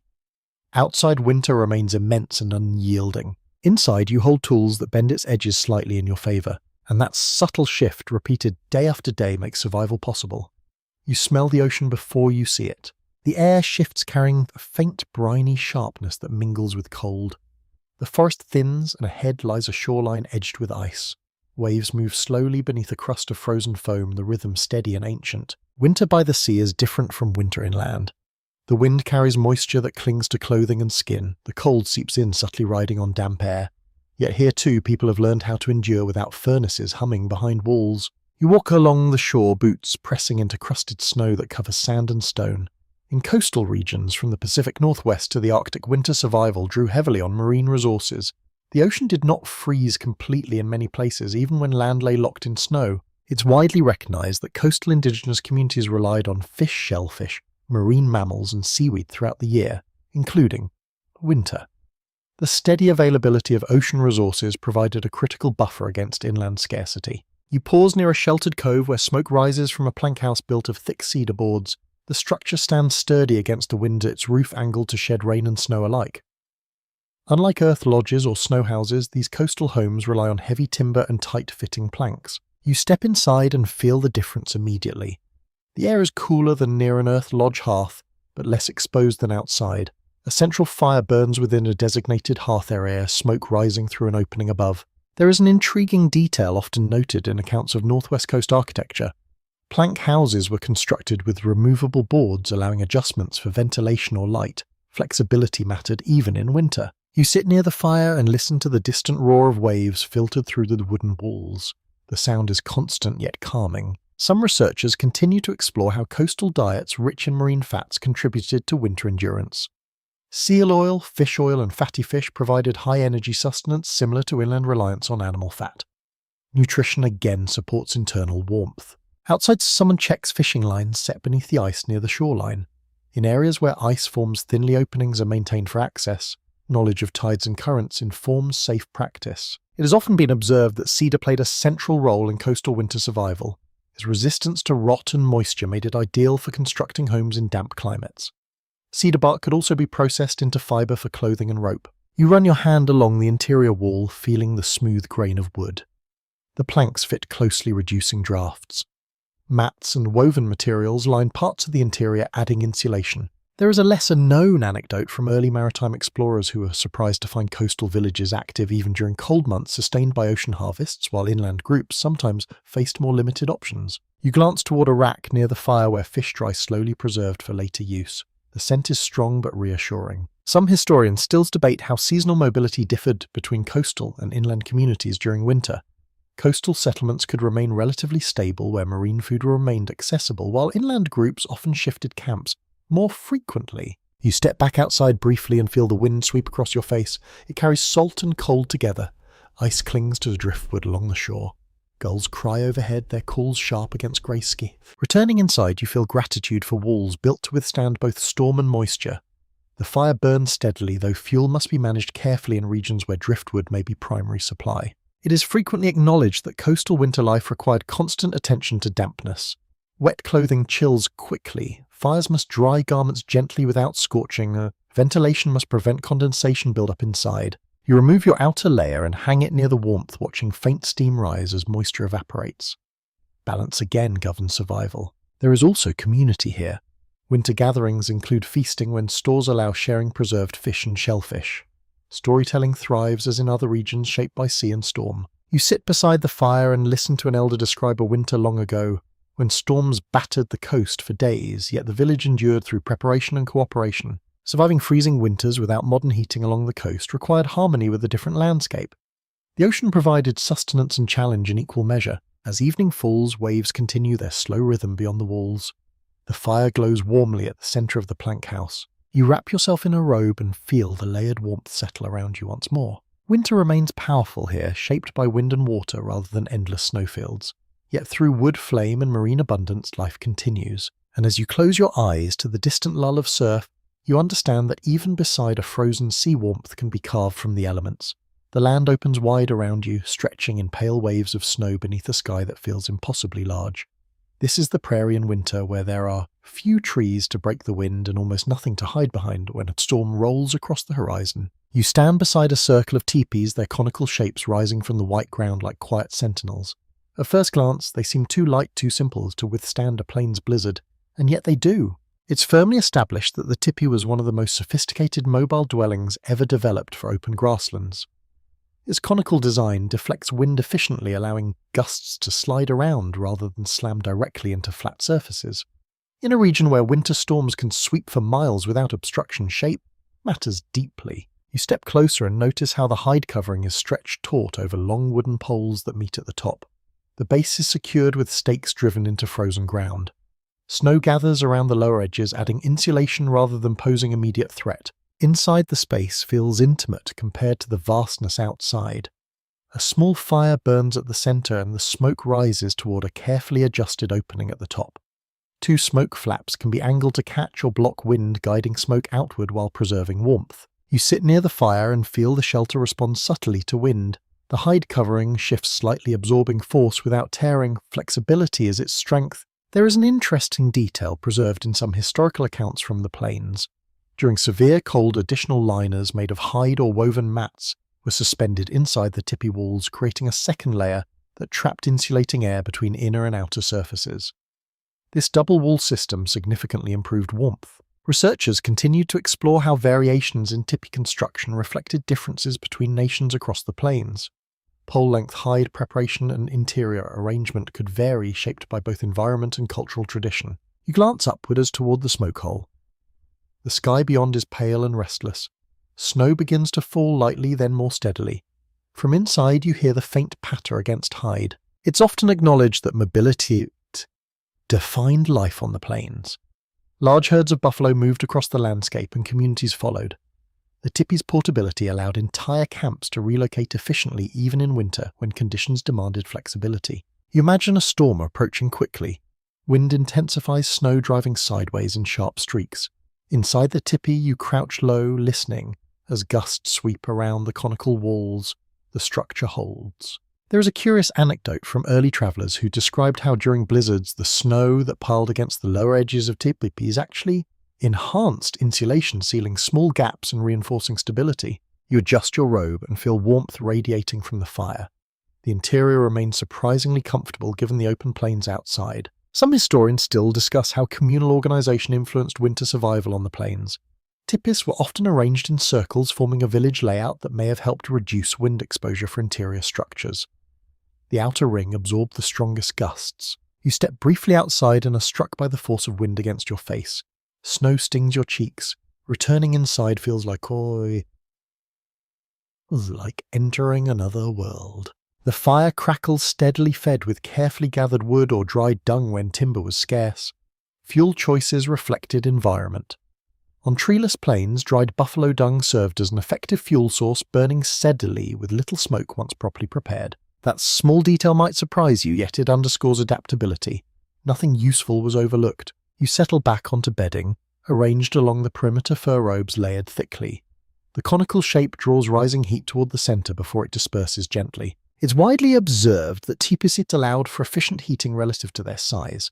The limited interior volume meant a modest fire could warm the space effectively when properly managed. Outside, the storm intensifies. The world beyond becomes a blur of white motion. Inside, you listen to the wind's roar muted by hide and pole. There is a subtle rhythm to winter life here. Fuel must be conserved. Openings adjusted according to the wind direction. Liners secured tightly. Some scholars continue to examine whether the tipi's design emerged gradually from earlier structures or represented a distinct innovation linked closely to equestrian mobility after horses were introduced. The timeline intersects with cultural change in complex ways. You lean closer to the fire, feeling the warmth against your face. The storm may rage for hours, perhaps days, yet the shelter stands. Surviving freezing winters without modern heating on the plains required trust in form and flexibility. The tipi is not heavy or permanent like an earth lodge, it is agile, responsive. As the wind howls outside and snow drifts higher around the base, you sense a quiet resilience within these walls. Winter may sweep across the prairie with force and fury, but inside this circle of hide and flame warmth endures. The forest closes in again as you move eastward, where tall pines and hardwoods rise like dark pillars against a pale winter sky. Snow clings to branches, weighing them down into gentle bows. The air smells different here, richer with sap and damp bark beneath the frost. You walk through deep drifts, your snowshoes pressing wide patterns into the surface until a familiar shape appears among the trees. A longhouse stretches low and broad, its curved roofline nearly blending into the winter landscape. In these wooded regions, winter demanded a different architectural answer. It is widely accepted that many northeastern nations, including the Haudenosaunee, constructed longhouses that could extend impressive lengths, sometimes sheltering multiple related families under one roof. In winter, this collective dwelling became a fortress against cold. You approach the entrance, noting how it faces away from prevailing wind when possible. Snow has gathered along the sides, insulating the lower walls. The bark exterior looks simple from a distance, but closer inspection reveals careful layering. Inside, the air feels still and shared. Several hearths line the central aisle, each serving a cluster of families whose sleeping platforms rise along the walls. Smoke rises upward toward openings cut into the roof, controlled with coverings that can be adjusted depending on weather. You sit on one of the raised platforms and run your hand across woven mats beneath thick fur robes. The elevation again lifts you above the coldest air layer near the ground. There is a small yet fascinating detail in historical descriptions of winter longhouse life. Additional bark panels and interior mats were sometimes added during the coldest months to reduce drafts and conserve warmth. Flexibility in structure allowed seasonal adjustment. Researchers continue to explore how the scale of longhouses influenced winter resilience. Larger interior volume required careful management of multiple hearths, yet shared heat from several fires created a stable environment. You listen as the crackle of one hearth blends with another farther down the corridor. The combined warmth spreads gradually through the space. It has often been observed that the longhouse functioned not only as shelter, but as social infrastructure. Extended families lived side by side, sharing food stores, labor, and responsibility. Winter intensified this interdependence. Outside wind moves through the forest canopy, producing a low whisper, rather than the sharp roar of open plains. Trees act as natural windbreaks, reducing direct gusts against the structure. You imagine stepping outside briefly to gather firewood from nearby woods. Forested regions offered more consistent access to fuel than treeless plains, yet heavy snow made hauling logs a demanding task. Inside, elders sit near one of the central hearths, speaking quietly. Children move between family areas, their footsteps muffled by mats. The air carries the scent of burning hardwood, steady and warm. There is an intriguing anecdote from early colonial observers who noted how surprisingly warm longhouses could feel in midwinter even when frost covered the surrounding forest. They often underestimated the effectiveness of collective heat and insulation. Some historians still discuss whether the interior temperature of longhouses remained uniformly warm or varied significantly depending on proximity to hearths. Those nearest the fires certainly felt greater warmth, while outer sections required thicker bedding and layering. You pull a robe around your shoulders and feel its reassuring weight. The bark walls creak faintly as wind presses against them, but the structure holds. It's frequently acknowledged that winter survival in forested regions depended on both architecture and stored agricultural produce. Corn beans and squash harvested in autumn sustained communities when hunting proved more difficult. You glance towards storage areas where dried food is kept carefully away from moisture. Preparation during warmer months echoes through the cold season. There is also artistry within these walls.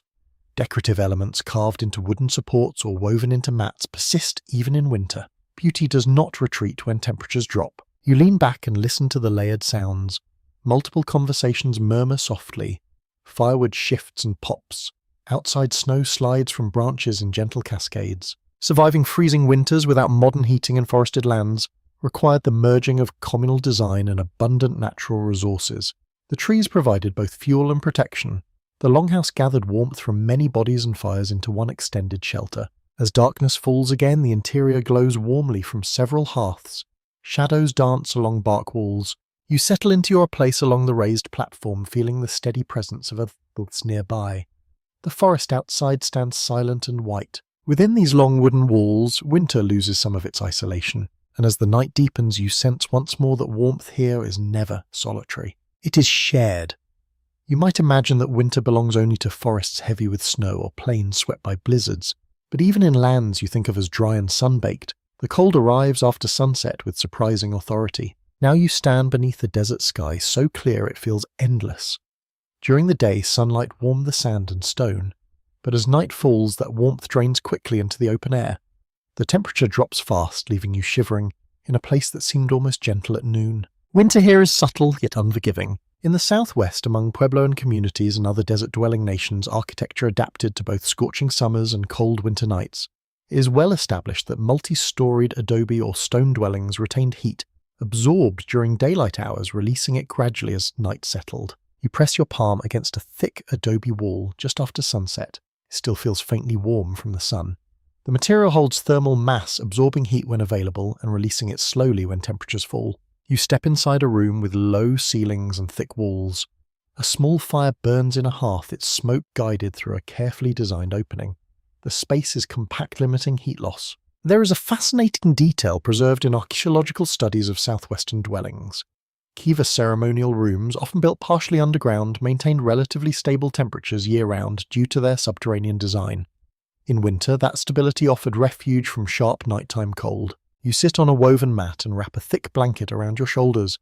The blanket may be woven from cotton in some regions, or from animal fiber in others. Even in desert climates, layered textiles become essential once the sun disappears. Some researchers continue to explore how seasonal occupation patterns shifted in desert regions during colder months.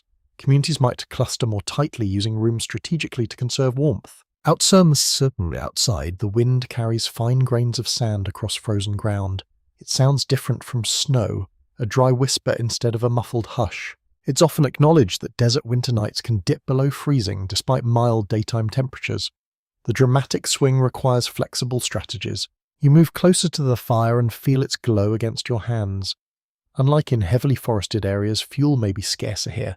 Dried shrubs, gathered wood, or stored fuel must be used sparingly. There is an intriguing anecdote recorded in some southwestern oral histories describing how families sometimes slept in smaller interior rooms during the coldest nights, leaving larger communal spaces unused until morning. Reducing occupied space helped conserve heat. You glance toward a doorway leading to an adjacent chamber. Thick walls and limited windows minimize drafts. Openings are often small, reducing exposure. It has frequently been observed that adobe construction provided excellent insulation, not only against heat but also against cold. Its mass buffers rapid temperature change, smoothing extremes. You step outside briefly and feel the desert cold bite at your cheeks. Stars blaze overhead in astonishing clarity. The air feels dry and sharp. Returning inside, you notice how even modest warmth from a small hearth feels significant against that chill. The contrast is immediate. Some historians still debate how much winter cold influenced agricultural planning in desert regions. Crops harvested and stored before frost ensured survival through months when fresh growth was limited. You sit again and listen to the faint crackle of the fire. The room feels intimate, almost cave-like. Thick earthen walls mute outside sounds. There is a small but interesting detail from certain southwestern communities. Doorways in multi-room structures were sometimes arranged to reduce direct wind penetration, creating indirect airflow paths that minimized heat loss. You pull the blanket tighter and stretch your legs toward the hearth. The woven fibers brush softly against your skin. Surviving freezing winters without modern heating in the desert required understanding extremes. Day and night differed sharply. Shelter needed to moderate both heat and cold. You lean back against the wall and feel residual warmth radiating slowly outward. The sun's energy from earlier hours lingers faintly in the adobe. Outside, frost may form briefly on desert plants before dawn. Inside, the room remains steady and calm. Winter here does not announce itself with towering snowdrifts or howling blizzards. It arrives quietly after sunset, slipping into open air and draining warmth from sand and stone. Yet through thick walls, compact rooms, layered blankets, and careful fire tending you endure. As the night deepens and the stars wheel overhead, you feel the quiet resilience of people who mastered not only snow and forest, but also the cold that hides within arid lands. And in that still desert night, warmth becomes a small, steady circle against vast sky. You begin to notice something subtle beneath all these shelters and fires and robes. Warmth does not remain in one place. It travels, not only as heat radiating from flame, but as knowledge moving from one community to another, carried along rivers, across plains, through forests. Winter survival was rarely isolated. It was connected. You stand now at a winter gathering point where several families from neighbouring groups have come together. Snow lies thick across the ground, but paths have been broken through it. Smoke rises from multiple lodges arranged in a loose circle. Trade continues even in the cold. It is well documented that extensive trade networks existed across North America long before European contact. Obsidian from distant volcanic regions, marine shells from coasts, copper from the Great Lakes, and furs from northern forests travelled astonishing distances. Winter did not erase these connections entirely. You sit beside a fire where bundles are carefully unwrapped. Thick buffalo robes from the plains are examined by someone from a forested region. In return, finely woven mats or preserved corn might be offered. There is something almost comforting in the exchange.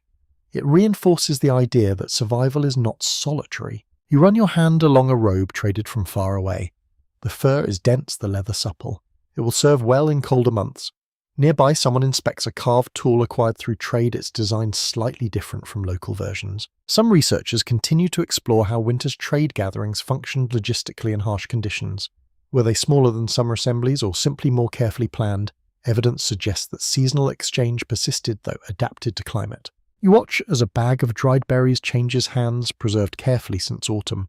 In another bundle, dried fish from coastal waters glistens faintly in firelight. It has often been observed that trade networks enhanced winter resilience by diversifying resources. A poor hunting season in one region might be offset by surplus in another. There is a small but fascinating detail recorded southward in archaeological findings. Certain types of high-quality flint or chert used for toolmaking appear in regions far from their geological source. Even in winter, materials travelled. You lean closer to the fire and listen to conversations drift between groups. Accents vary slightly. Clothing patterns differ in subtle ways, yet common understanding bridges the differences. Some historians still discuss the role of winter diplomacy in maintaining alliances. Shared hardship can strengthen bonds. Exchanging goods during difficult seasons builds trust. You notice how stories are shared along with objects. A new method for lining a shelter, a different way to prepare fat for longer storage. Information flows quietly alongside trade. Outside, wind sweeps lightly across the gathered lodges. Snow sparkles in fading light. There is an intriguing anecdote from early accounts describing how certain winter markets became occasions not only for trade but for arranging marriages, reinforcing kinship ties that extended networks further. Warmth in winter sometimes began with relationship building. You feel the robe around your shoulders, perhaps acquired from distant plains. It carries the labour and knowledge of another land. Inside a nearby lodge, someone examines a carved sled runner from a northern group, noting its slight upward curve that improves glide over uneven snow. It's widely recognized that interregional exchange enriched winter strategies across cultures.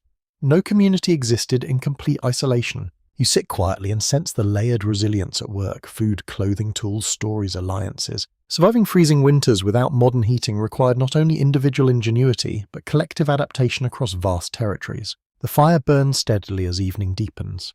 Snow continues to fall, gently blanketing the gathering in white. You realize that warmth, though in winter, is not confined to the boundaries of a single lodge. It moves with trade, with travel, with trust. As the gathering winds down and people return to their shelters, you carry with you more than physical goods. You carry reassurance. Even in the depth of a winter connection persists. And that connection, like a shared flame, strengthens everyone who stands within its glow. The cold does not pause for fairness. As dawn spreads a thin grey light across the snow, you notice how everyone in the lodge moves with quiet purpose. Winter survival is not a single heroic act. It is a chain of steady responsibilities, many of them shaped by tradition. You watch as tasks unfold almost wordlessly. Someone rises to tend the fire-stirring embers back into flame. Another checks the entrance flap for drifting snow. A pair of hands begins preparing a morning meal from carefully stored provisions. In many native communities, winter labour followed patterns that reflected both practical need and cultural structure. It is widely documented that women often took primary responsibility for maintaining the interior space of the home, including managing the hearth, preparing food and repairing clothing.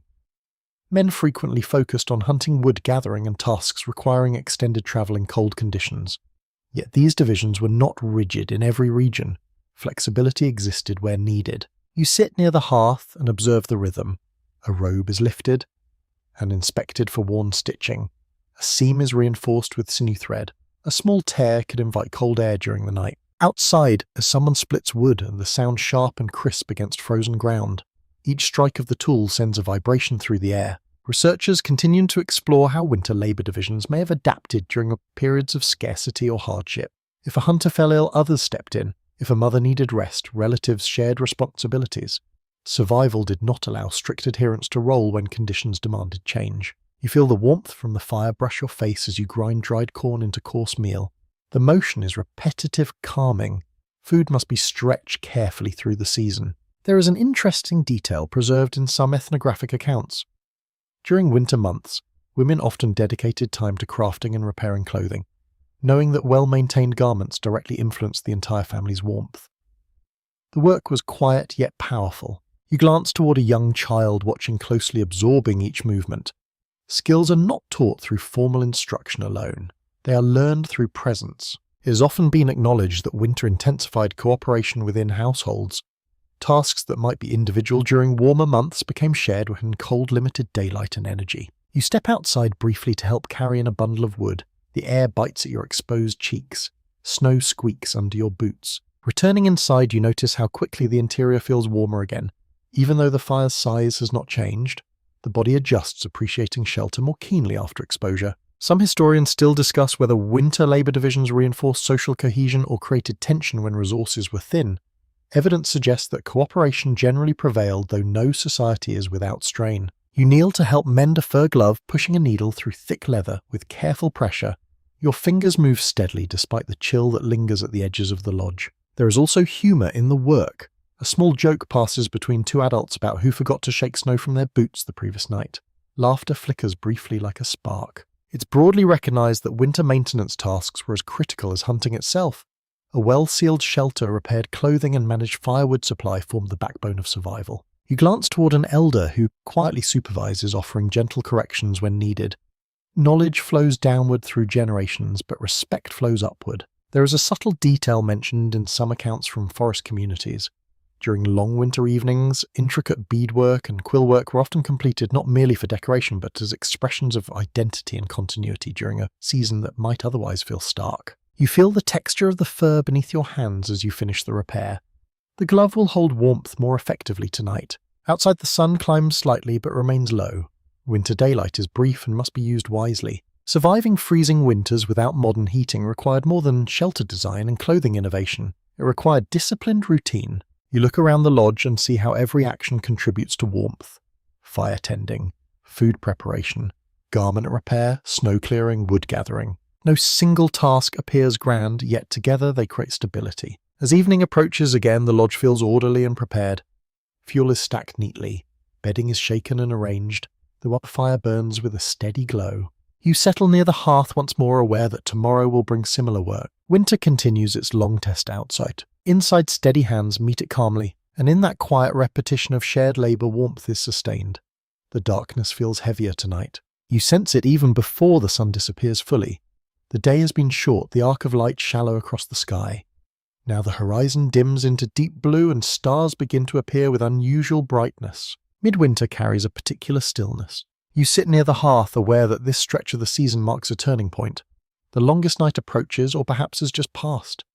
It is difficult to measure precisely without modern calendars, yet you feel it in your bones. The cold has reached its quiet peak. It is well known that many Indigenous communities observed seasonal ceremonies tied to celestial patterns, including the winter solstice. The return of lengthening daylight was not merely astronomical, it was emotional reassurance. You glance toward the smoke hole where a faint glimmer of starlight is visible.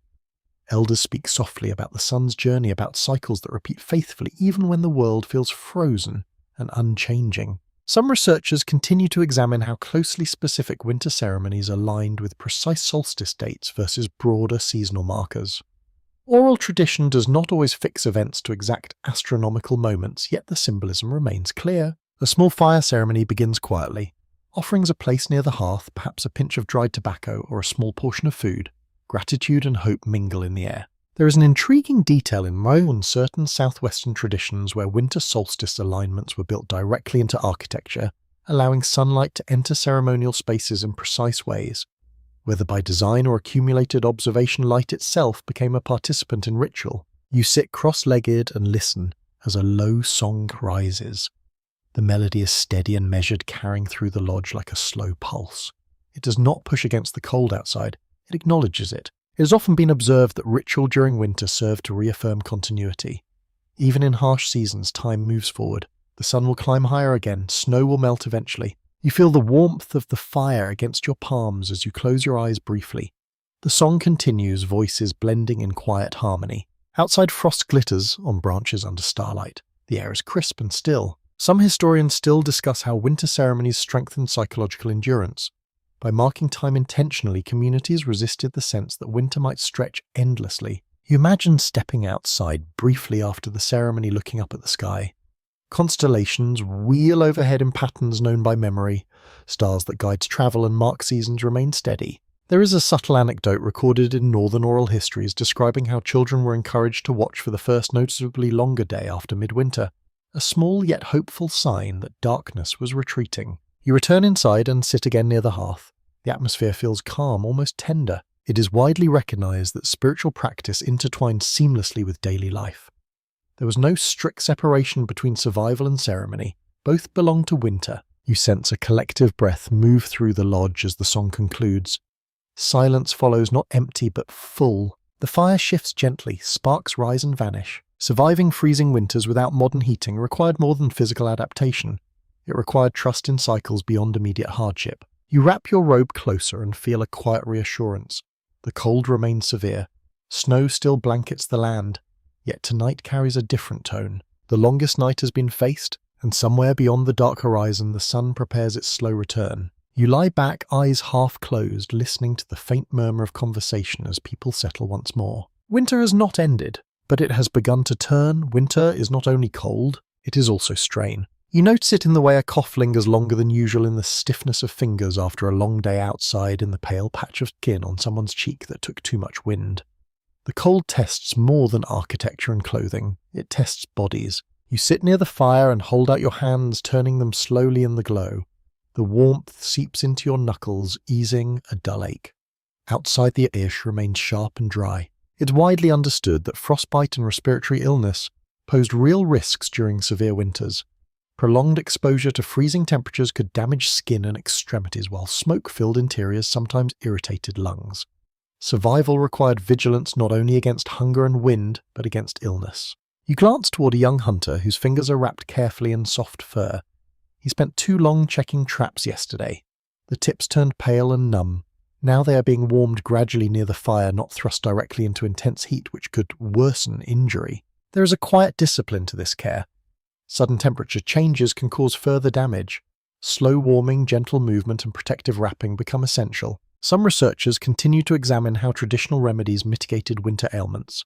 Herbal infusions made from evergreen needles provided vitamin-rich drinks that may have reduced deficiency during months without fresh plants. Steam from boiling water infused with certain herbs helped ease congested breathing. You inhale the scent of pine as someone pours hot liquid into a wooden cup. The steam rises gently. The taste is sharp yet refreshing. There is an intriguing detail recorded in some northern accounts describing how animal fats were applied to exposed skin before travel in extreme cold. The layer acted as a barrier against wind and moisture, reducing the risk of frostbite. You lean closer to the fire and listen as an elder instructs a child to cover their nose and cheeks more fully before stepping outside. Experience guides prevention. It has often been observed that winter medicine relied heavily on observation of natural resources. Willow bark for pain relief, cedar for respiratory ailments and balls. Knowledge of plant properties was preserved even when snow covered the ground. You notice how bedding is adjusted for someone who seems feverish? Extra layers are added, but airflow remains steady to prevent overheating. Balance again governs survival. Some historians still debate how interior smoke exposure affected long-term respiratory health in winter lodges. Ventilation techniques aim to minimize risk, yet the trade-off between warmth and clean air required careful management. You step outside briefly to clear your lungs. The cold air feels sharp but clean. Returning inside, the warmth feels heavier. There is a subtle anecdote from early observers who remarked on the resilience of communities that endured repeated harsh winters without large-scale epidemics prior to sustained outside contact. Environmental knowledge and communal care played significant roles. You kneel beside an elder who rubs warmth back into stiff fingers, encouraging gentle movement to restore circulation. Patience matters. It is widely acknowledged that psychological well-being influenced physical resilience. Shared company, storytelling, and humor help maintain morale during illness. You feel a quiet respect for the attention given to small signs. A persistent cough is not ignored. A pale patch of skin is treated immediately. Surviving freezing winters without modern heating required proactive care. Waiting until conditions worsened could prove dangerous. You sip another cup of hot infusion, feeling warmth slide down your throat and settle in your chest. The fire crackles softly. Outside, snow continues to fall, lightly blanketing the world in white. Inside, hands move steadily, tending to one another. There is no hospital nearby, no pharmacy stocked with modern medicine. Yet there is knowledge passed carefully through generations. You wrap your robe closer and lean back against the raised platform, listening to the gentle murmur of conversation. Winter remains relentless in its smell. But within these walls, attention and care soften its sharpest edges, and in that quiet vigilance, bodies endure alongside shelter and flame.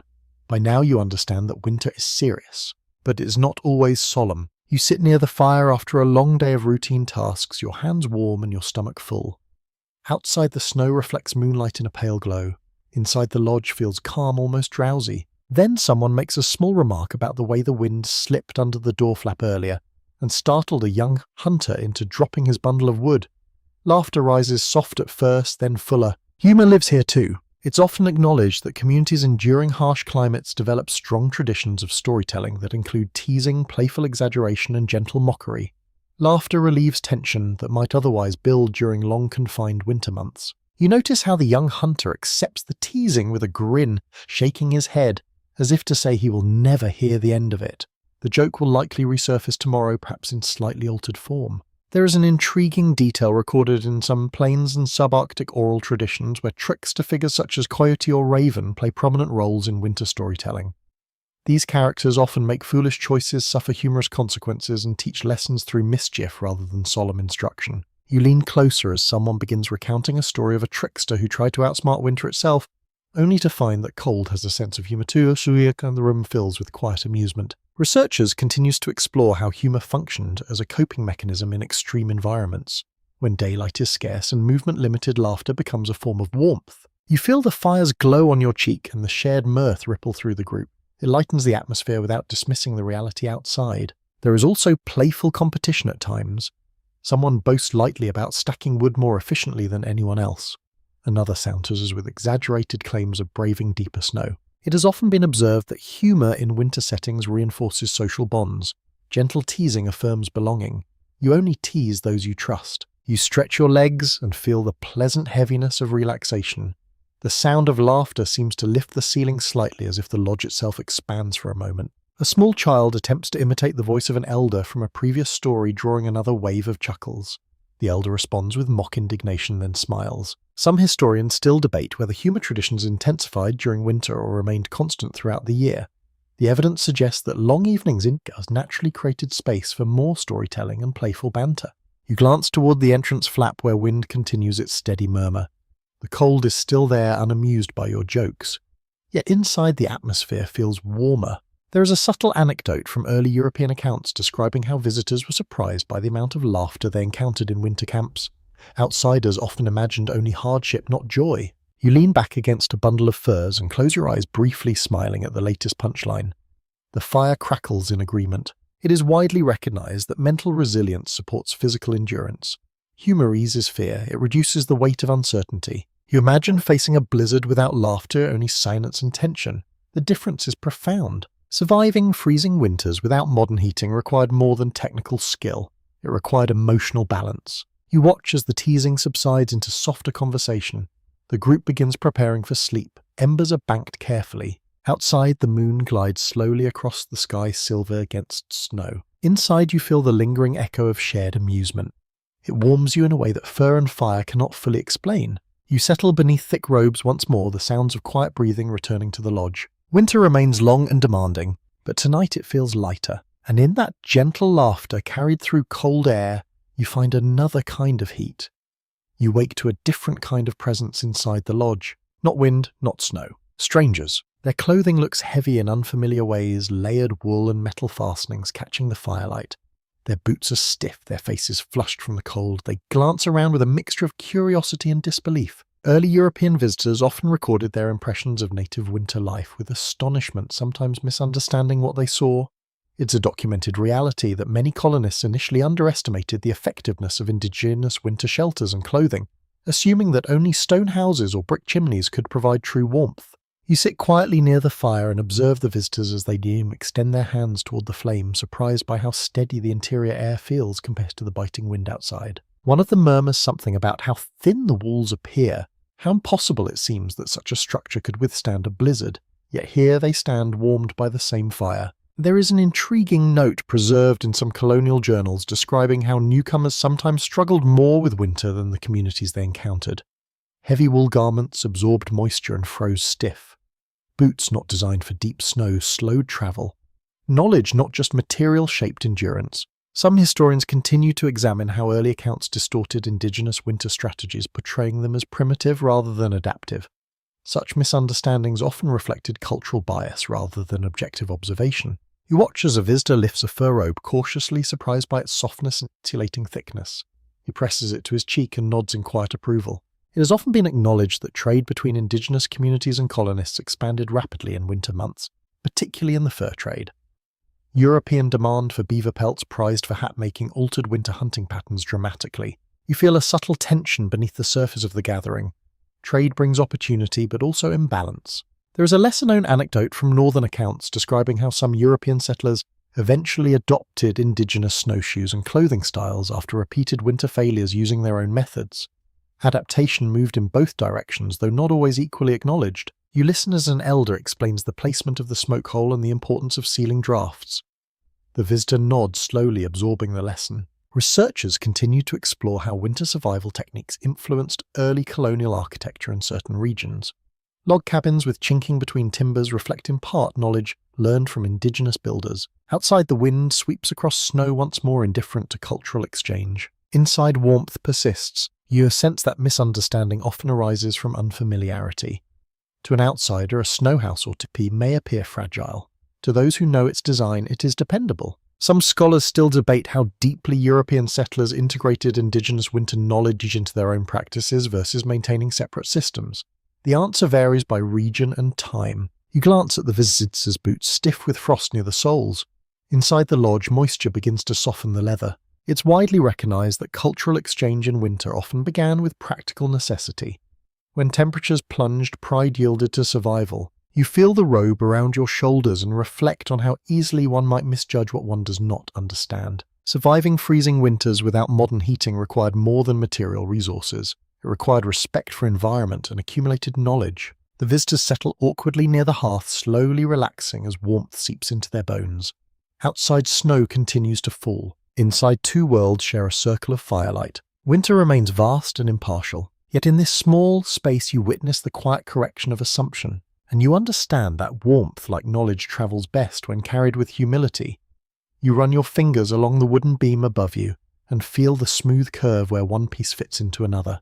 There are no metal nails here, no steel brackets, no factory cut screws, and yet the structure holds steady against wind, snow, and time. Across many regions of North America, winter shelters were built using joinery techniques that relied on careful shaping intention and natural materials rather than forged hardware. This is a firmly established aspect of Indigenous architecture. Wood was not merely cut and stacked, it was understood. You crouch near a corner where two beams meet. One has been notched precisely so the other rests securely within it. The weight of the roof presses downward, tightening the joint rather than loosening it. There is something almost elegant in that design. The more pressure winter applies, the more stable the structure becomes. In forest regions, longhouse frames were often lashed together with rawhide or plant fibre cordage. When rawhide absorbs moisture, it shrinks slightly as it dries, tightening the bond.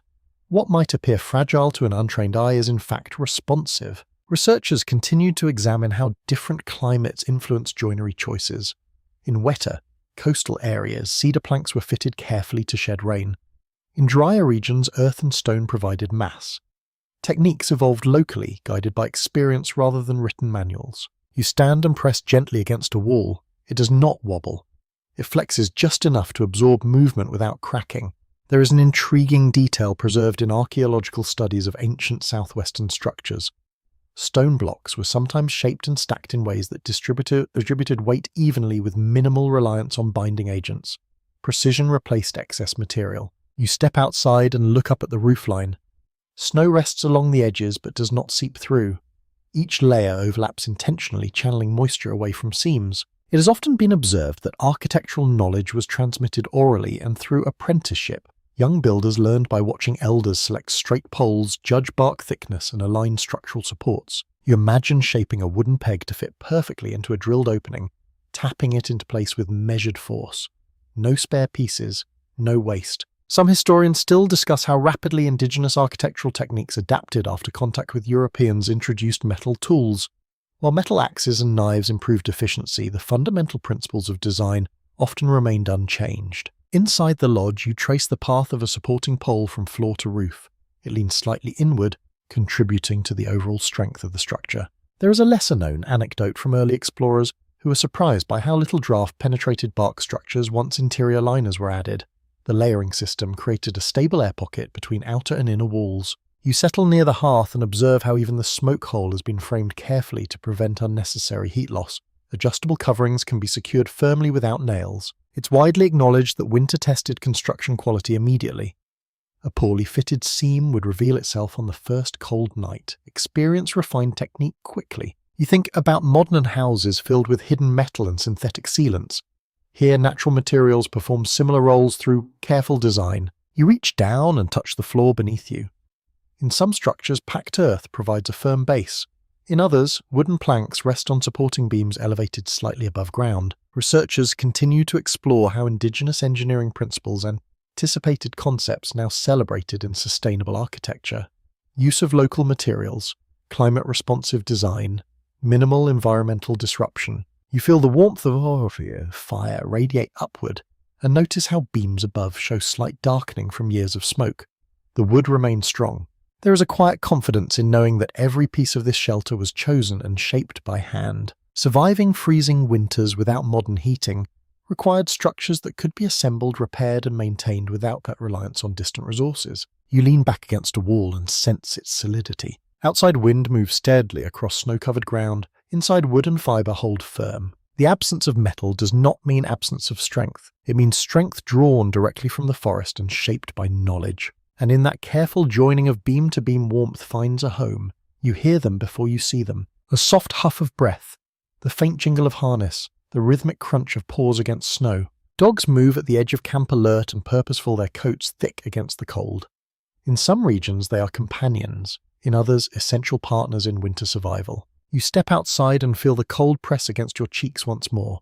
The dogs turn their heads toward you, eyes bright in the pale light. It is well documented that dogs were among the earliest domesticated animals in the Americas and played a significant role in winter travel long before horses transformed life on the plains. In Arctic and subarctic regions, they pulled sleds across frozen landscapes, extending human range dramatically during harsh months. You walk toward a sled resting on packed snow.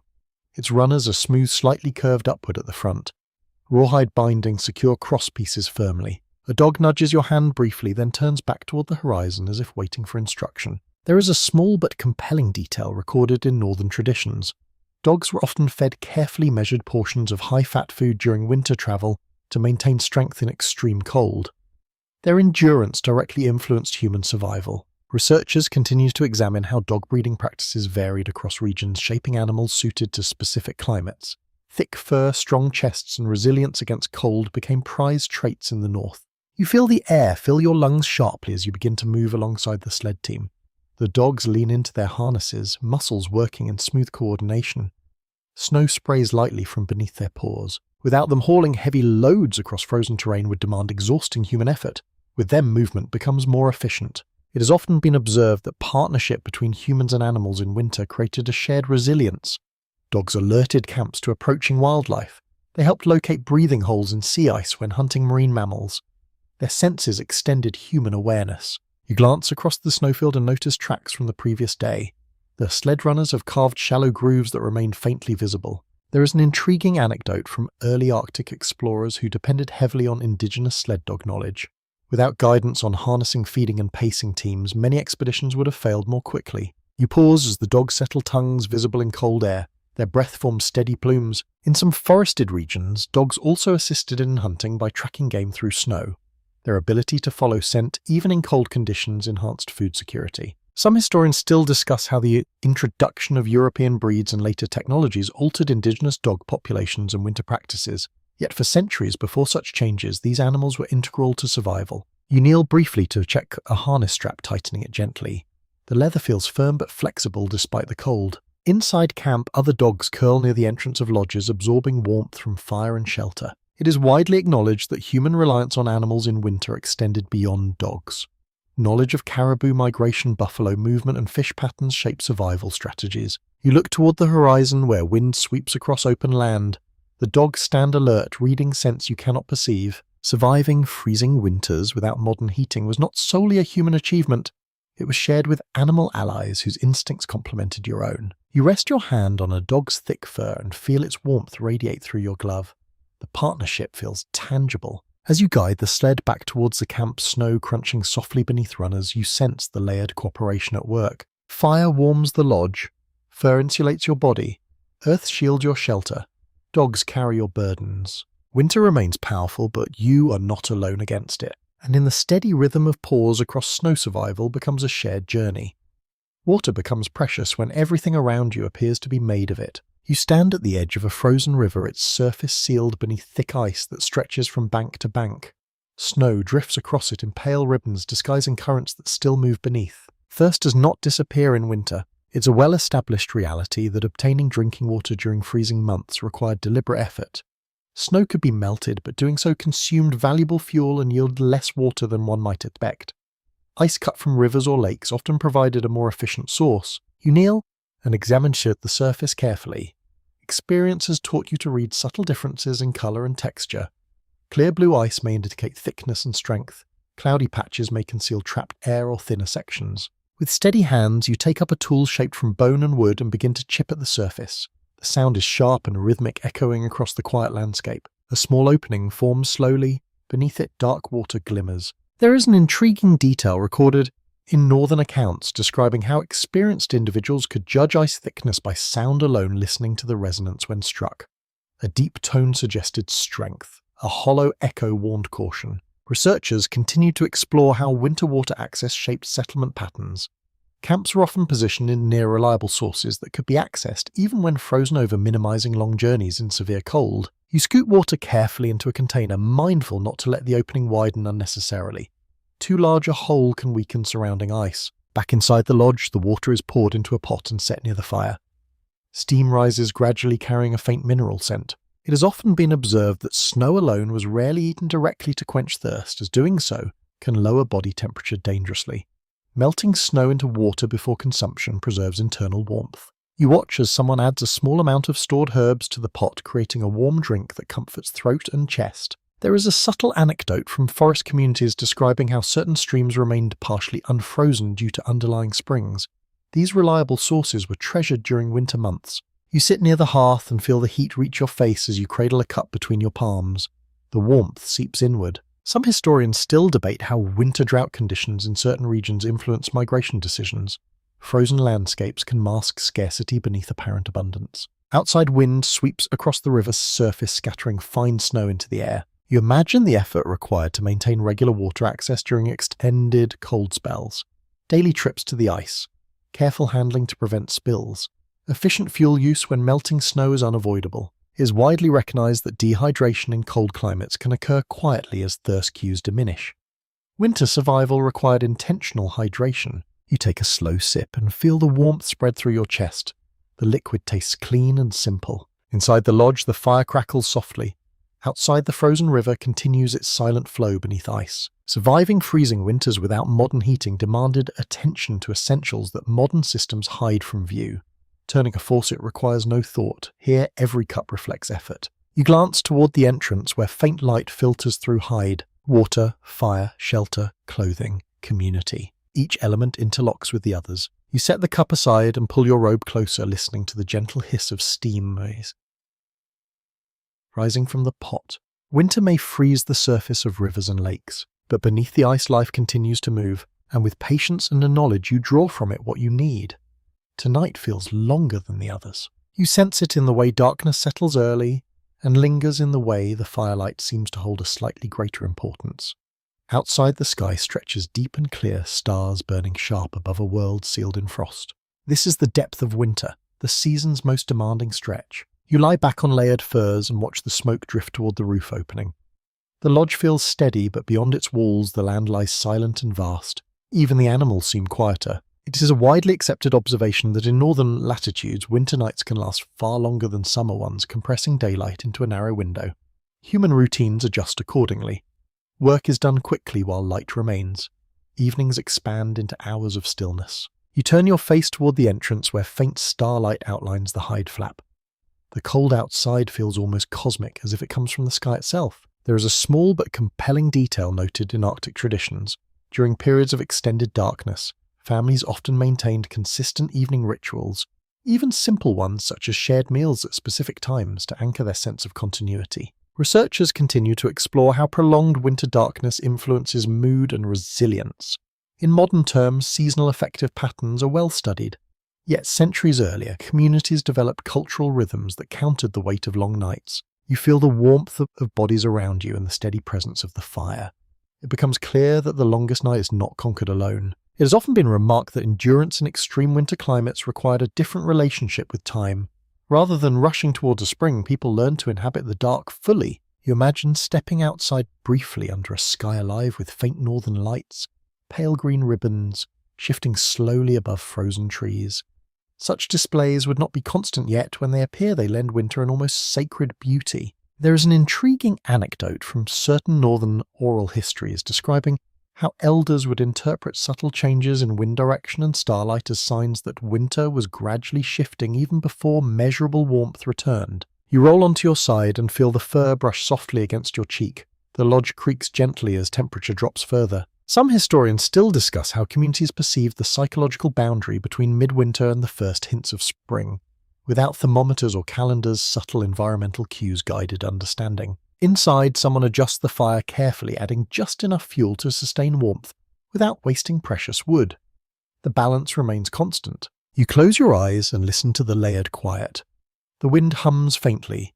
Snow settles softly from the roof. Breathing remains slow and steady. Surviving freezing winters without modern heating required patience with darkness itself.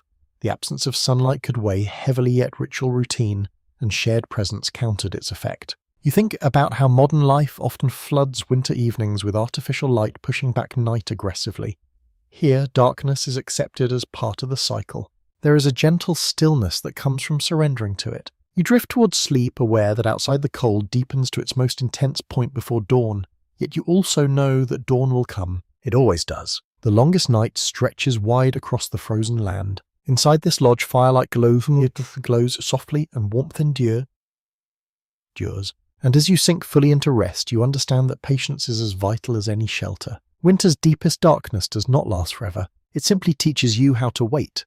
You wake one morning and notice something so subtle you almost miss it. The light lingers. It is not dramatic. The snow does not melt overnight. The air still bites your cheeks when you step outside. Yet the sun rises a fraction earlier, and it hangs just a little longer above the trees. Winter has not ended, but it has shifted. You stand at the edge of camp and look across the frozen landscape. The snow still stretches wide, yet the quality of light feels different, softer, slightly more generous. It is widely acknowledged that even the smallest increase in daylight after midwinter would have been noticeable to people who depended closely on seasonal change. Without artificial light dominating evenings, the lengthening of days carried emotional weight. You return inside and sit near the hearth thinking about everything you have come to understand. The earth itself provided insulation when homes were built partially below ground. Snow once feared became a barrier against deeper cold. Fur and hide trapped heat against skin. Food fueled an inner furnace. Dogs extended reach across frozen land. Stories and ceremony carried morale through darkness. Researchers continue to explore how much of this knowledge has influenced modern sustainable design. Earth-sheltered homes, passive solar architecture, and natural insulations of materials echo principles practiced long ago. You run your hand along the wooden beam above you and feel its steady strength. No central heating hums through hidden vents, yet warmth exists here, layered and deliberate. There is an interesting observation often made by scholars comparing traditional winter dwellings to modern houses. Contemporary buildings frequently rely on constant energy input to maintain stable temperatures. Indigenous winter shelters were designed to conserve heat efficiently from minimal sources. You step outside again and notice the faint drip from a branch where sunlight has struck for several hours. It is brief and fragile, but it signals change. Some historians still debate how climate fluctuations across centuries may have altered winter severity in different regions, shaping adaptation strategies over time. The story of winter survival is not fixed. It evolves with environment. You kneel and scoop a handful of snow, feeling its cold granules against your palm. Soon, perhaps weeks from now, meltwater will begin to pool along the edges of camp. Inside, preparations continue as always. Wood is stacked, clothing inspected, food stores checked. Winter does not relinquish its hold quickly. It has often been observed that the final weeks of winter require as much vigilance as the first. Complacency invites risk. You sit near the fire once more and feel its warmth against your face. The lodge feels familiar now, almost like an extension of your own body. There is a subtle anecdote recorded in some oral traditions describing how children were encouraged to watch for returning bird calls as a sign of approaching spring. Sound like light-marked transition. You close your eyes briefly and reflect on the quiet genius embedded in each winter practice. Nothing here is accidental. Every seam, every vent, every layered robe represents accumulated observation. Surviving freezing winters without modern heating was not an act of luck. It was the outcome of attention passed through generations. You rise and step toward the entrance as the sun reaches its modest height for the day. The sky appears slightly brighter than before. Winter still surrounds you, white and patient. Yet within that white expanse, warmth has been sustained without machinery, without thermostats, without wires. You breathe in deeply and feel the air cool but less oppressive than weeks ago. The season is turning. And as you step back into the lodge, firelight glowing steady behind you, you understand that endurance has carried you to this quiet edge of change. Winter remains powerful, but it is no longer at its peak, and that subtle shift feels like a quiet victory. You wake before the others and sense it immediately. The air is still cold, yes. Frost still traces delicate patterns along the edges of the smoke hole. But something in the light has changed. It spills into the lodge more confidently now, stretching across the floor and catching the curve of wooden beams. You rise slowly and step outside. The snow remains deep in shaded places, yet along the southern edge of camp you notice small dark patches where earth begins to show through. A faint trickle of meltwater threads between frozen ridges, reflecting the pale sun like a thin, silver ribbon. It is a simple observable truth that winter always gives way to spring, though the pace varies by region. For those who lived without modern heating, this transition was not merely aesthetic, it marked relief. You inhale the cold morning air and detect a subtle softness in it. The wind no longer feels razor sharp. It brushes your face instead of cutting. Inside the lodge, the fire burns lower than in previous weeks. Not neglected, but less desperately needed. Robes still wrap shoulders, fuel is still gathered, yet urgency has eased. Some researchers continue to explore how seasonal transitions influence social rhythm. As daylight increased, communities shifted attention gradually from interior maintenance to preparation for travel, planting, or hunting in different terrain. You walk to the edge of the frozen river and watch as a faint line of darker ice indicates thinning. It will not break today, but it will. There is a small but touching detail found in certain oral traditions. Children were sometimes the first to celebrate visible signs of thaw splashing in shallow meltwater, or pointing out the return of specific bird calls. You pause and listen. Somewhere in the distance, faint and tentative, a bird call carries across the air. It has often been observed that the psychological burden of winter lifted slowly, not in a sudden burst, but in incremental shifts of light and sound. You return to the lodge and sit near the hearth. The fire crackles gently, more companion than lifeline now. You think back over the season. Earth-sheltered walls that held steady warmth. Snow houses glowing blue against endless white. Teepees flexing in blizzards. Longhouses humming with shared breath. Coastal plank homes steady against salt wind. Adobe rooms releasing stored sunlight. Dogs pulling sleds across frozen plains. Trade goods changing hands beside winter fires. Herbs steeping in hot water to soothe cold lungs. Laughter rising unexpectedly on the darkest nights. Some historians still debate which factor contributed most significantly to winter survival. Was it architecture, diet, clothing, mobility, community? The answer quietly is all of them. You rest your hands on your knees and feel a deep calm. Surviving freezing winters without modern heating was not about conquering nature. It was about listening carefully and responding wisely. The snow outside reflects sunlight with new brilliance. Meltwater glints in narrow channels. Smoke rises thinner from the lodge roof. You close your eyes for a moment and let the warmth of the fire brush your face one last time in this long season. And now, as promised, we slow. The light continues to stretch gently across the land, touching branches, gliding over frozen ground, slipping through the said smoke hole in soft beams. The wind hums more quietly now, no longer roaring but whispering. You lie back onto layered furs, feeling their familiar weight. The lodge feels larger somehow, as if it has expanded with the returning sun. Breathing around you is slow and even. The fire settles into steady embers. Winter has been long, demanding, beautiful. In its own austere way. You have felt cold air against your sin and warmth against your palms. You have listened to winter laughter, to stories rising like sparks into darkness. You have watched snow become shelter and earth become shield. And now, with daylight lingering just a little longer, you feel the quiet reassurance of cycles that do not fail. The cold will come again in another year, but for now the sun climbs higher. The snow softens. The fire glows gently. You are warm enough. You're safe. Let your breathing slowly with the fading crackle of embers. Let the light dim softly behind your closed eyes. The land rests. The lodge rests. You rest. Sweet dreams.